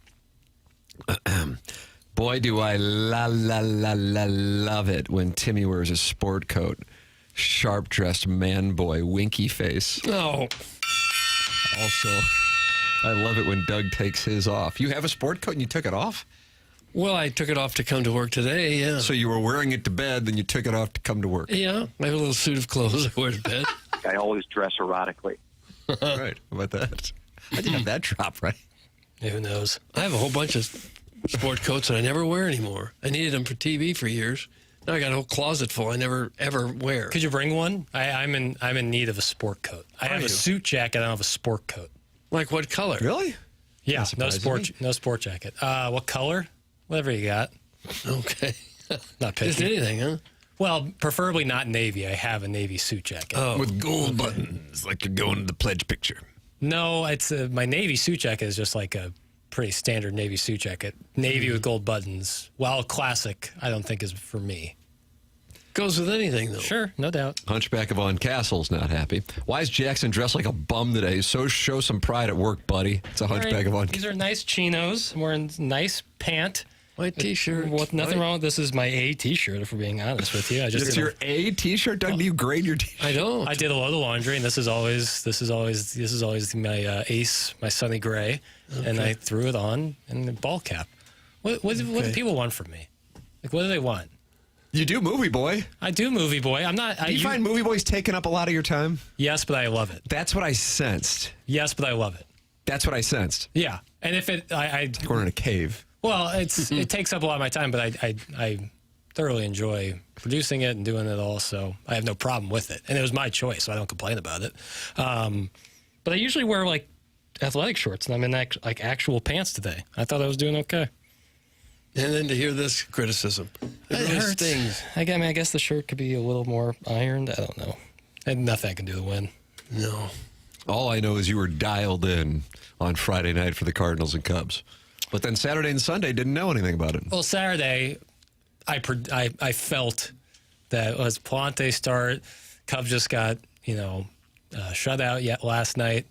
Probably not going to go great for the Redbirds. And early on, that was evident. So, yeah, I didn't watch too much then. So what were you watching, baby? What were you watching? Saturday night, I was hanging with friends. So. Oh, oatmeal probably? Well, oatmeal, not in town, which is a damn shame. I miss them. Do they dress any better? I don't know. Maybe. Okay. I don't think I'm dressed that poorly. Am I? I don't know. Who sent that in? Who didn't like the way I was dressed? Hunchback of Von Castle. Oh, He's not brother. high on a lot of things I do. Yeah. Your Sunny Gray shirt needs an early hook. That's from the unknown DJ. Oh, no. Here we go. Okay. Here we go. Yep. Bunch of guys who aren't assigning their real names to their opinions. Oh, Doug, it sounds like you're getting support for somebody to use government names. Jackson's joining your side. No, I just don't view them as people. Because if you don't have a person's name, then you... If you don't have a person's name. Yeah, if you don't have a person's name, then your opinion is that of a faceless screen name. And that's fine. I will take criticism like that with a grain of salt. Mm-hmm. I would say don't take it at all. There we go. So what do you block them? Blocking! Yes. The next text that comes in questioning your wrinkled T-shirt, we're going to block them. Somebody just sent in a video of Vince Neil performing Girls, Girls, Girls in Bethel, New York. Doug, that was on August 3rd of this month. Apparently, I guess the audio is wonderful. Jackson, I don't know if you're... that's a dangerous game. Well, I'm not saying just pull it without playing it, but maybe we can have that since you're having a big... So it's like a video of a concert. It's going to sound awful. It's going to be loud and unintelligible. Oh, okay. All right. But you know what? I'll try. Have you guys talked about how Tommy Fleet can't close out a tournament? It's getting tough to watch, especially after they play a montage of him finishing second. I was out on Saturday... was with my older son, who, for whatever reason, and I don't really know why, I'm guessing it's the hair, has loved Tommy Fleetwood going back to 2020, and he's only 7, so I don't know what that's all about. But I said to him, and we were around some people, I said, hey, look who's leading. Tommy Fleet might finally win a tournament. And then the guys I was around are like, no, he won't. He's got the reputation, Doug, for wetting himself on Sundays when he has the lead. And sweet mother of mercy, did it happen again yesterday afternoon. The Tam Avenue Capital Partners, and I know you monitor us. We are publicly traded now. Sure. We did have action on Tommy Fleet to win the tournament at plus 2,500 before the festivities got underway. It was a small taste. I'll be transparent with the audience because I think it's always good to talk about money. It was a $10 bet. I hope that doesn't make me unrelatable. It's a lot of money to be thrown around. Thank you. So would have paid $250, kind of giving you an idea of the size of bets that the Tam Avenue Capital Partners make. And I was watching and I was hoping, and oh my goodness, I felt terribly for Tommy Fleet. The first, I think, 11 holes was clear nerves. He rolled in a miracle putt, and it's like it reset his mind. And then he got it going.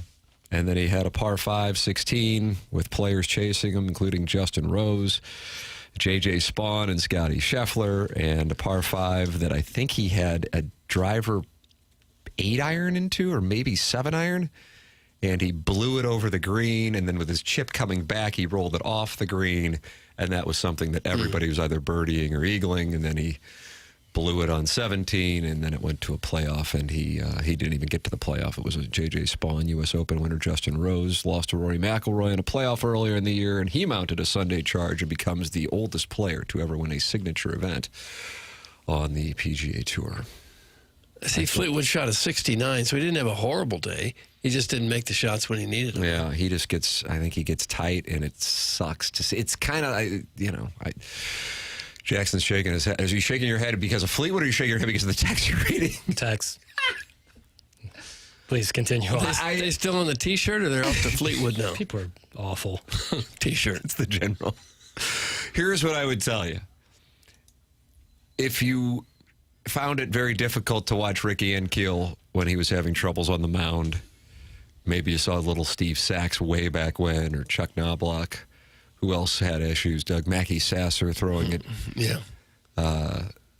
Then that's what I think it's in between the ears, and it's an awful thing. And you feel badly for him because he's a super likable guy, great player, but it's rough and it sucks. I feel badly for him. Yeah, and then that becomes your reputation. Yes. And then you have to fight that, and then it's not fair, really. Yeah, he did win $1.1 million yesterday, so... Yeah, I don't think financials are a concern. He's got the most career earnings of players to never have won a tournament. How much has he won? A little bit north of $30 million. Oh, jeez. Yeah. Such a poor guy. Yeah, hopefully he'll get over it. Wow. Just looked at YouTube. That T-shirt Jackson's wearing is truly awful. It's Harrison's. Yeah, it's going to be hard to get past that now. It just is. They think they found hard to come up with any other subject. They think they found a wobbly boxer, and they're trying to land the punch that puts him down on the mat. But I won't. I won't go down. You're not going to get him. You're not going to get this guy. In all honesty, I thought this shirt wasn't as wrinkled, and clearly a little wrinkled. Not my best. This guy says, Are you sure it's your A shirt? It kind of looks like your Eric Fetty shirt. You should DFA it. Okay. All right. Good stuff. No, listen, I'm not going to go down.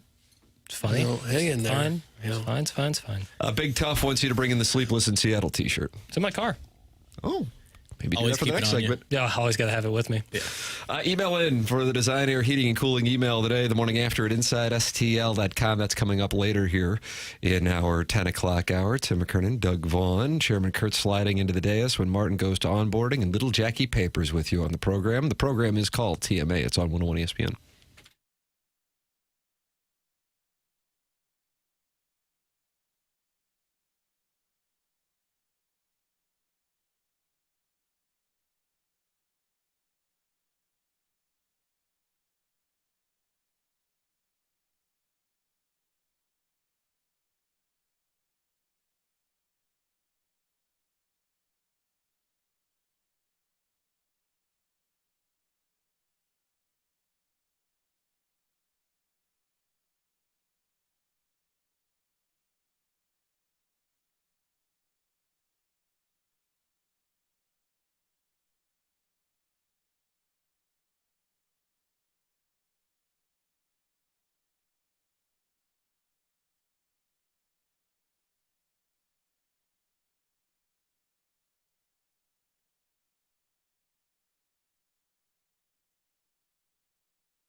Thought we were going to hear Vince Neil and Girls, Girls, Girls from Bethel, New York, August 3rd, 2025. My bad. I've never been more angry. So but that was on the text line? Yeah. I can't get to that. Not to play audio-wise. I can read the text line, but... Okay. Well, somebody sent in a tweet. Oh. So it's a link to a tweet. I see what you're saying now. Yeah, I guess I could get that up. See how that goes. All right, it's TMA 101 ESPN, 10 o'clock hour. Doug, you like a guessing? Well, I don't mind a good guessing game. Sports Illustrated has come out. That's that Sports Illustrated junk again. Doggone it. One guy been told, you got to fill some space, man. And so he's going to come up with a poll of the top 70 college basketball teams of the 1980s. And I've got to figure out who that is. Is this what the guessing game is going to be? Why do you say that? That's not fair. Okay. This is the top 25 games since 2000 in college football. Oh, since 2000. And if Patino was in here, we're talking Italian special. We're talking rigatoni, marinara. Top 25 games since 2000. And just off the top of my head, I'm supposed to just spit these out. I can't help you. I mean, you got to do show prep. I like people to not count on me. Oh, gosh. Chuckles, T. Marlowe, AI. Doug, do you think Missouri had any games in the top 25? No. I couldn't imagine they did. I mean, what about Armageddon at Arrowhead, 2007? For number one in the country? It'd be the only possibility. But I don't think that's going to make someone's top 25. Their battle with Manziel, and was that 13? Henry Josie's broken free. Yeah. And he's running all the way to Atlanta for the SEC championship game. Hello again, everybody. Hello. That was a great game. The Texas USC game, what was that, an Orange Bowl game for the national title? Rose Bowl. Yeah. That's the number one game. Oh, is it really? You can do nailed this. it. Okay, there's You the nailed one. it. Vince Young and the confetti falling all over him. For the record, Missouri and Illinois do not appear on this list. The Iron Bowl game where the guy returned the kickoff for a That's touchdown. number 2. Is it really? Yes, we're going to do it. 23 more. I don't have any more. Those are the 2 I had. All right. $25,000 pyramid. Without giving the names of the schools. Statue of Liberty. Boise State and Oklahoma. Yes! Okay. Here we go. Biggest upset of the 21st century. Appalachian State beats Michigan. Okay. Doug, you're nailing it. Jalen Hurts benched. Alabama beats that other club. Boy, they beat them. They came back and whooped them. Same conference. Yeah. National championship. Georgia? Yeah. Yes! Okay. Perhaps the biggest rivalry north of the Mason-Dixon line.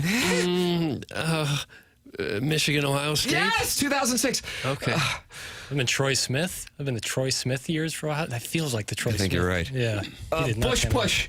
You can see him every Saturday for some reason at 10 o'clock on Fox. I don't know why. Also in Happy Gilmore, too. Yeah. I don't know.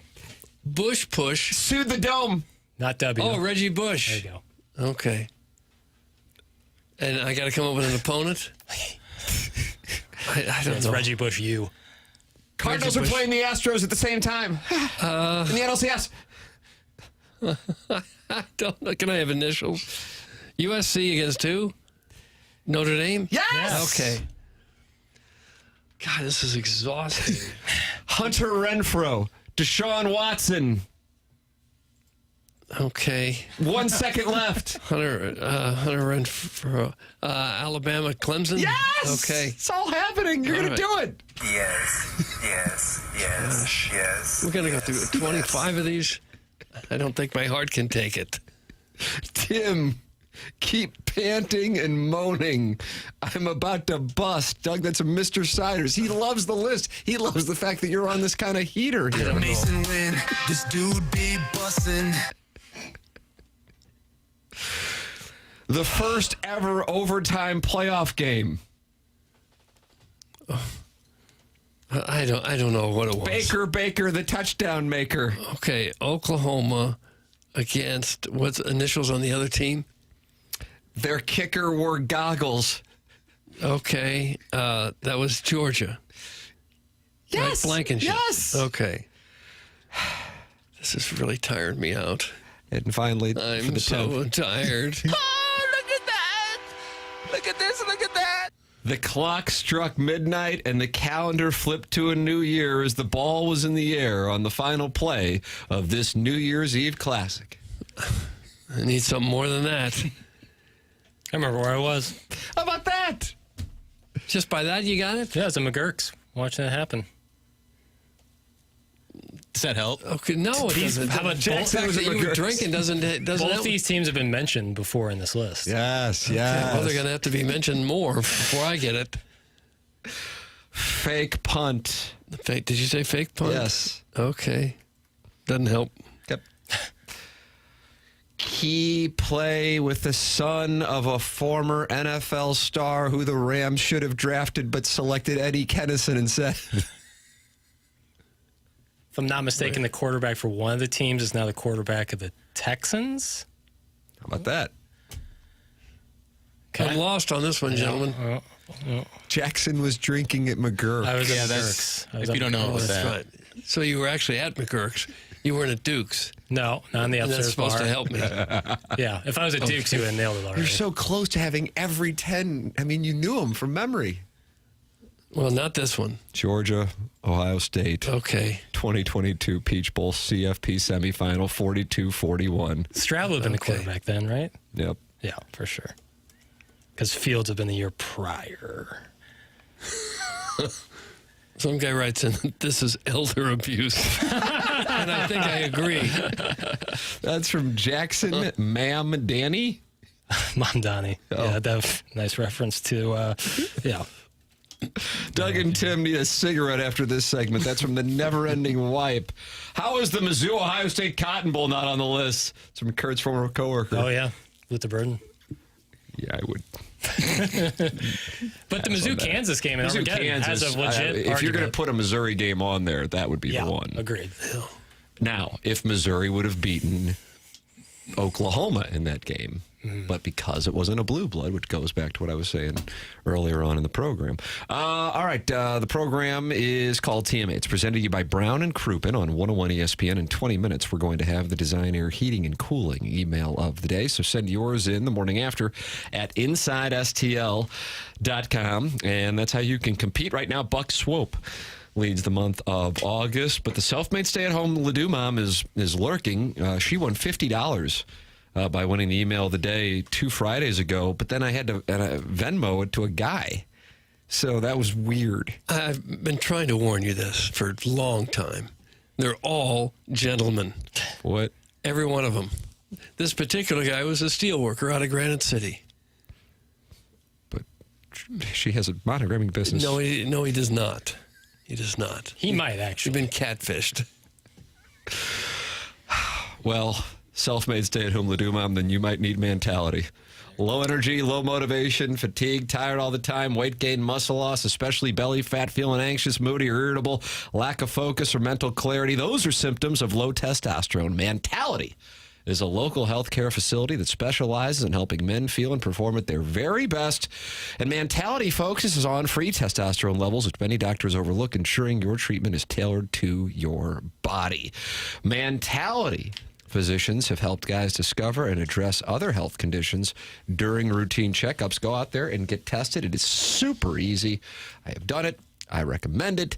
It is an easy process. You're in and out within 20 minutes. It's Mentality. Check them out at mentalityhealth.com/radio to find out more information. That's Mentality at mentalityhealth.com/radio. Tim McKernan, Doug Vaughn, Jackson Burkett with you. Chairman Kurt on the dais when Martin goes to onboarding. You can email in for the Design Air Heating and Cooling email today. Coming up, it's TMA 101 ESPN.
This is what it sounds like when the rock stars hit 70.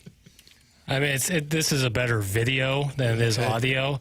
The video is Vince Neil.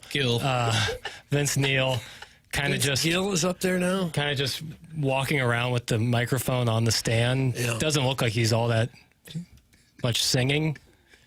More just, again, standing with the mic. But this is what the person sent in. Okay. Doug, it's not playing well in the text inbox. I can't imagine it would. Just awful. I expressed my concern on the outset. Yeah. So is it because the music is so bad, or that we had the gall to play it? Well, I think the medium in which to play it, probably not the best. There's still a lot of anger about Jackson's T-shirt. Yeah, you know what? That kind of thing takes a while. Not going to let it hurt me. We had that guy from St. Peter's wore a wrinkled shirt to one of our events. He's not over it yet. St. Peter's. Uh-huh. I mean, it's like I've worn more wrinkled shirts than this. I can promise you that. I mean, I've been standing across from you. Saw you this morning. Oh, I don't know, low about 650. Didn't think a thing of it. Well, I've seen the shirt before. Well, you're a rational person, Tim. It just kind of looks like a cool retro NBA shirt. I appreciate you. Got from Target. No free ads, but got from Target. It's a TMA 101 ESPN. The show's presented to you by Brown and Crouppen. Tim McKernan, Doug Vaughn. Chairman Kurt slides in the 10 o'clock hour when Martin goes to onboarding and little Jackie Papers, who loved that Rascal Puff, with you here on the program. Doug, I'm going to give you a Sadie Hawkins here from Jackson's Stiefel dossier. Okay. Clearing the deck, Jackson has pet ownership statistics in 2025. Mm-hmm. Our dinner party's still a thing. Also, bumper stickers. People still got them. That's what we have to discuss.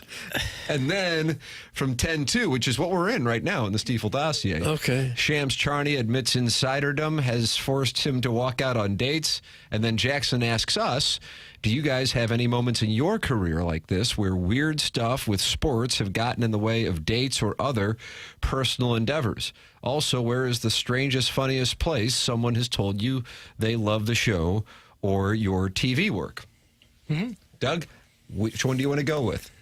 Bumper stickers, people still got them, is out there. Okay, I guess bumper stickers. No, I think the second one is better. Well, it's Doug's choice. What the hell am I talking about? Yeah, it's a Sadie I forget some of them. They're just so... Excuse me? So out there. Thank you. It's kind. Okay, how about the pet ownership thing? Okay. Pet ownership statistics. I think this is going to fly in the face of something that you said earlier today. So cats are not the number one pet now? No, sir. Dogs are the most popular pet in the U.S. Boy, look at this. 65.1 million U.S. households own a dog. And this is according to who? What's the source? Forbes. Yeah. Okay, well, I guess that'll shut me up. Forbes. Well, what would have been a better source? Like BarkNews.com? I don't know. I just remember it was a Pull on big the deal fan a couple page. years ago where they said there are more cats in American households now than dogs. 66% of United States households own a pet. Dogs are the most popular pet in the U.S., followed by cats, and the ratio is 65.1 million to 46.5 million. Doug, coming in third place, freshwater fish. Oh, gosh. Millennials make up the largest percentage of current pet owners, 33%, followed by Gen X, 25%, and then baby boomers at 24%. In 2022, Americans spent $136.8 billion on their pets, up nearly 11% from 2021. Essential dog expenses cost an average of $1,500 annually. 42% of dog owners and 43% of cat owners got their pets from a store, while 38% of dog owners and 40% of cat owners got their pets from an animal shelter or rescue. Doug, that's pet ownership per Forbes.com. Just really nice. Just a really nice article. Okay. I've never gone into a store. What about Pass Pets? What? You ever heard of Pass Pets? Probably at some point. All right, you just said I can play it back for you. You just said you've never really gone into a store. Well, I mean, I didn't finish the sentence. And bought. I don't have the time. And bought a dog. Where did you get that little hue and tinsel? I know, it was a surprise. A breeder. My parents got it at a breeder. We had no idea she was so and loose. hopped her up on ecstasy. We didn't know she was loose with her morals. More than half of pet owners, 51%, consider their pets to be as much as a part of the family as their as a human family member. Yeah, I can see that. And it said baby boomer numbers were down. That's because at some point you kind of get tired of the responsibility of having a dog, I think. You just want to watch Prices Right? You just want to be able to travel and go whenever you want without worrying about a dog. How about this, though? Hamster or guinea pig, which I would consider gerbil probably in that same family. Baby boomers, 6% pet ownership. Gen X, 5%. Millennials, 15%. Gen Z, 30%. Gen Z loves gerbils. Yep, we are seeing a major uptick in the gerbil Good for Gen community. Z, because we do not kink shame, and that is great that 1 out of 3 members of Gen Z love gerbils. Do you know anyone that owns a gerbil? No. And if I did, that would be the last time I It's just a rat. I grew up with a guy that owned a ferret, and his house smelled absolutely atrocious. Yeah, terrible. That's the biggest red flag of them all. I have a niece who's a veterinarian, loves all kinds of animals. She's got 2 prairie dogs. Prairie dogs? Prairie dogs. Is that an indoor or outdoor pet? It's indoor. Outdoor, they'll run away on I you. was thinking. Now, that's not a meerkat that they burrow. No, this is a prairie dog. It's in a So they don't cage. burrow. Okay. No. They make any noise? Where does one acquire a prairie dog? I guess as a vet, you've got connections Yeah, to I'm sure. do these kind of things. Yeah. She had to go clear to Thailand to figure out how to take care of elephants. Oh, really? That was probably pretty awesome, I bet. Well, not where she had to put her hand when that. Well, awesome. no, yeah. Probably shoulder deep. Hey, Jackie. Oh, God. Yes? Take a look at what all the other hosts, including KG, are wearing today. Then see what you're wearing. It's a generational difference. Dress for the job you want, bum. That's from Harrison's brother. We can try to change the topic. Send in 8 more texts about my T-shirt because they're so funny. I'm sure they'll all get read. Send 8 more in. You about ready to walk out of the studio? Nope. Okay, good. No, my feet are firmly planted, brother. This guy's got episode 5 of Movie White coming up. Yep. Yep, talking weapons. I just feel like no matter what else we talk about, we're going to get back to the T-shirt eventually. No, I'm going to do a count. I'm going to count how many times we texted them. 1, 2, 3, 4, 5, 6, 7, 8, 9 texts about my T-shirt. One From read. Harrison's brother, Matt. Oh, from just one guy? Yeah. And he's calling me a bum. Just want people to take Why don't stock. you block him? No. Let's block him. Hey, listen. Block him. Every Batman needs a Joker. Think about that, Doug. Every Batman needs a Joker.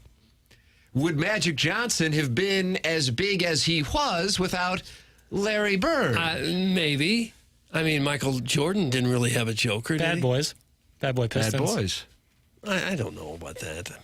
Bad Boys into He the was glove. so good. He was just so good against Yeah, I mean, he everybody. was, yeah. If you were the local sportscasting Larry Bird, who was your Magic Johnson in the area? Did you have like a rival that really pushed you to be your best? I don't know. Probably all of them, I guess. No, I never really felt in those terms. When you're at the top of your game, you don't really worry about the competition. Nice. What is that thing that people like to quote on social media? Lions don't worry about the opinions of lambs. Oh, Sheep. Sheep. That's so sick. It really I is. asked earlier what mutton was, and it is sheep. How about that? It is So, sheep. Kind of ties in. Okay. I have a hard time eating that. Sheep? They're just so nice little animals. How are you going to eat a sheep? What about a lamba? I don't want to eat a lamba, especially not a lamba. Lamb is so good. Delicious. Especially at that Polly Bottos. Is it? They serve it on the bone, Tim? Yes. That's when it's really good. All flavor up in there. T-shirt.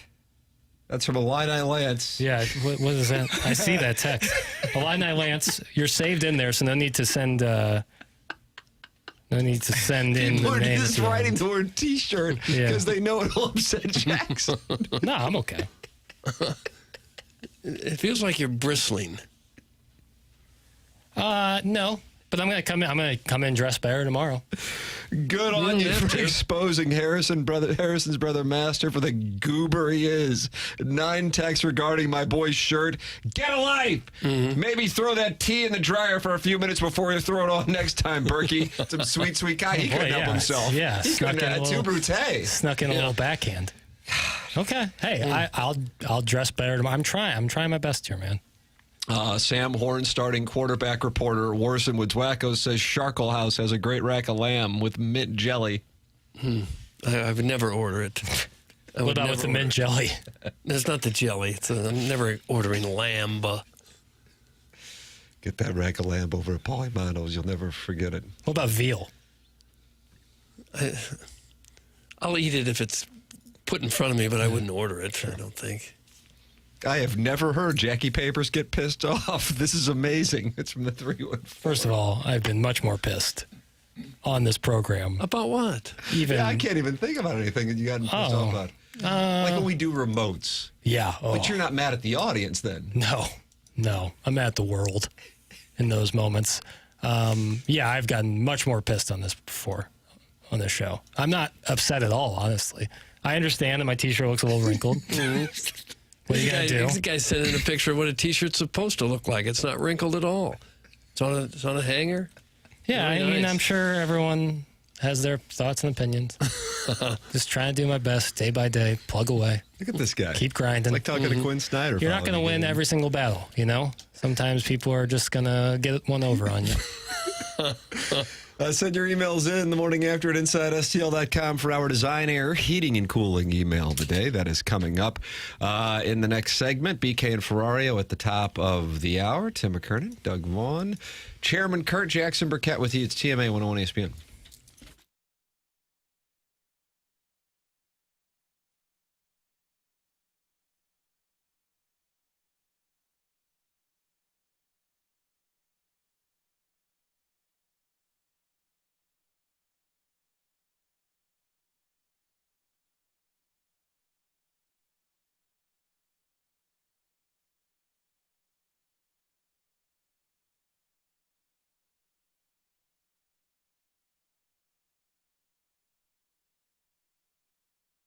Tim McKernan here for Universal Windows Direct. It is going to be hot again this weekend. It was brutal in the month of July.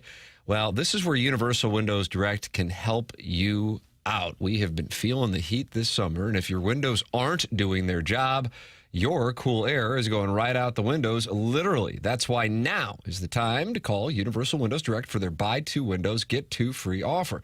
The best part is you will pay no interest for over 5 years. Their super spacer technology will keep the hot air out and then keep that cold air in. Call 314-334-2522, 314-334-2522, or visit universalwindowsdirect.com to schedule your free in-home estimate today. Once you feel the difference, you'll be saying what I say. I love my windows.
This is Jackson with a Sports Center update brought to you by Saliga Heating and Cooling. The Cardinals win last night, taking 2 of 3 from the Chicago Cubs. Cardinals are back in action tonight, taking on the Colorado Rockies. 6:45 p.m. first pitch. Miles Michaelis toeing the slab for the Redbirds. That was another Sports Center update brought to you by Saliga Heating and Cooling, a Daikin heating and air conditioning dealer.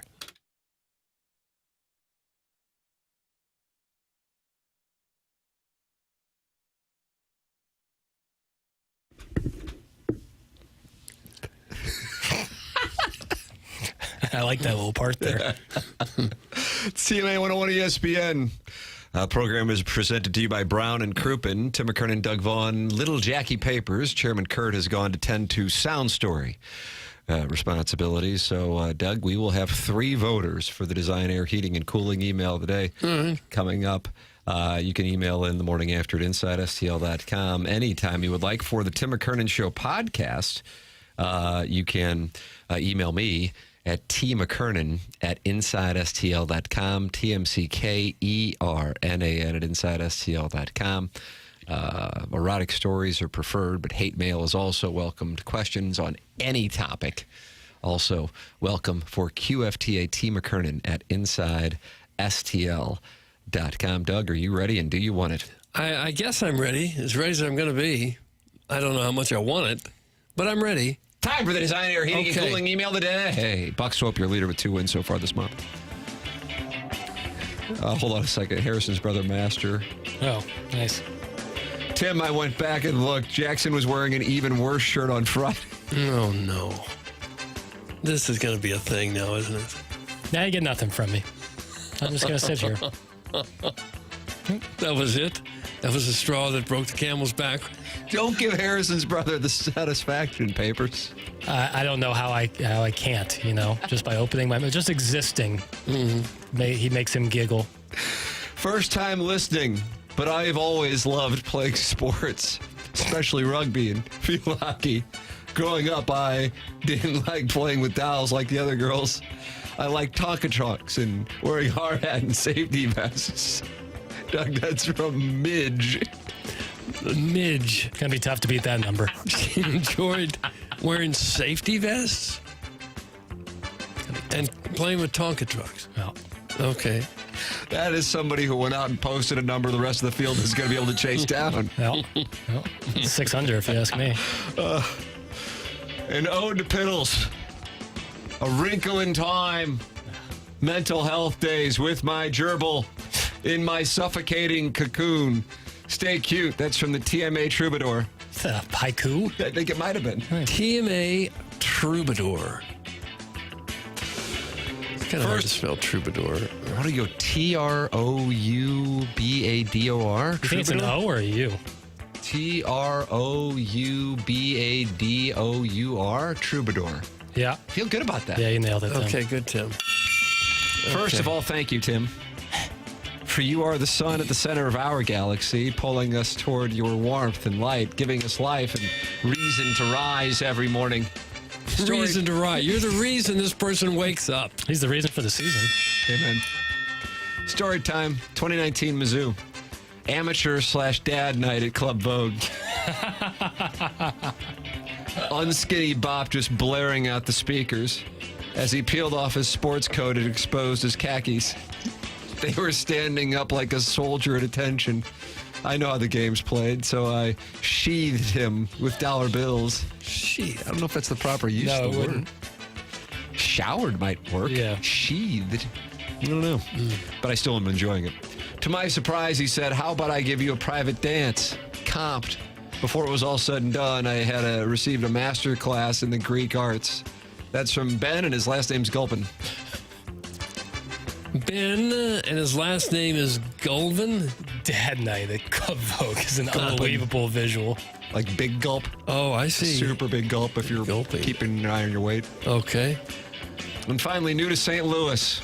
And boy, oh boy, the Catholic school drop-off line is a real look-at-me parade for these parents. Is that true? Is that a thing?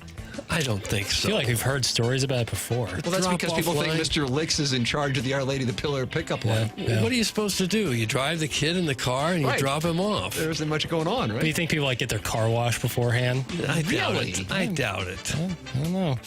I'm used to drop kicking my kid out the door, but this is a whole new experience. It's 7:42 a.m. at St. Aloysius or St. Alphonsus of the Perpetual Lease Lexus. There's a patron saint of a lease Lexus? I wouldn't think so.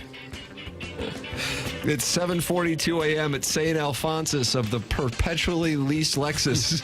They just keep leasing. Wordy. They never buy. They just continue to lease. What are their school A lot of people colors? do that. And the drop-off line is already stacked too deep down the access road. West County's finest of finasteride and leased German metal. Parker's dad is in front of me in his company car.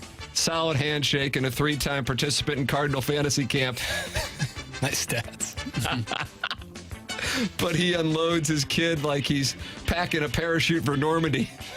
Strap check, hair check, shirt talk, pep talk. There are pep talks at carpool? Great day to be that great. there might be, yeah. Really? Well, the kid doesn't want to go to school, especially a lot of them going back to school today, aren't they? Some Probably, yeah. My neighbor swears she saw Parker's mom using a debit card at Napoli a couple months back. Not sure what's going on there. Bruxton and Declan's mom in the Matt G-Wagon is parked at a dead stop, hazards blinking as she climbs into the back seat to hand feed the twins granola bars and straighten their collars. Lanes frozen solid, but nobody honks. Public confrontation is frowned upon in tithing circles. Tithing circles. They own all the ATMs at the Chaminade roundabout off Lindbergh. Old money family. Oliver's moms always ride together in their Subaru. They rocket up the outside lane and drop him curbside without lifting their Oakleys. Kids barely out the door before they're headed to Ameristar for the all-you-can-eat pastry buffet at the Falcon Diner. That's from Riot's dad, school drop-off line survivor. Riot's dad, school drop-off line survivor. That's correct. They're naming kids Riot? RHYATT. I have not seen that name. Yeah, that sounds like Riot. It's so cruel to do that to a kid. Doug, there it is. That is the Design Air Heating and Cooling email today. The question left for us now is what you got. I feel like even though she's a little confused, I think Midge still brought it strong, and I'll vote for Midge. I'm with Doug. Midge. Midge has won the Design Air Heating and Cooling email today. Again, first time listening, but I've always loved playing sports, especially rugby and field hockey. Growing up, I didn't like playing with dolls like the other girls. I liked Tonka trucks and wearing a hard hat and safety vests. Email ends. Yeah, that's perfect. Perfect length. Perfect little story. That's a winning email if I've ever heard Paint a it. little picture in our minds. And has won the Design Air Heating and Cooling email today. Congratulations to Midge. Doug, BK, and Ferrario are coming up next. Time for us to shut it down. For Jackson Burkett, for Chairman Kurt, for Martin Kilcoyne, for my brother Kevin, for Douglas Elvin Vaughn, I'm Tim McKernan. This has been TMA, presented by Brown & Crouppen on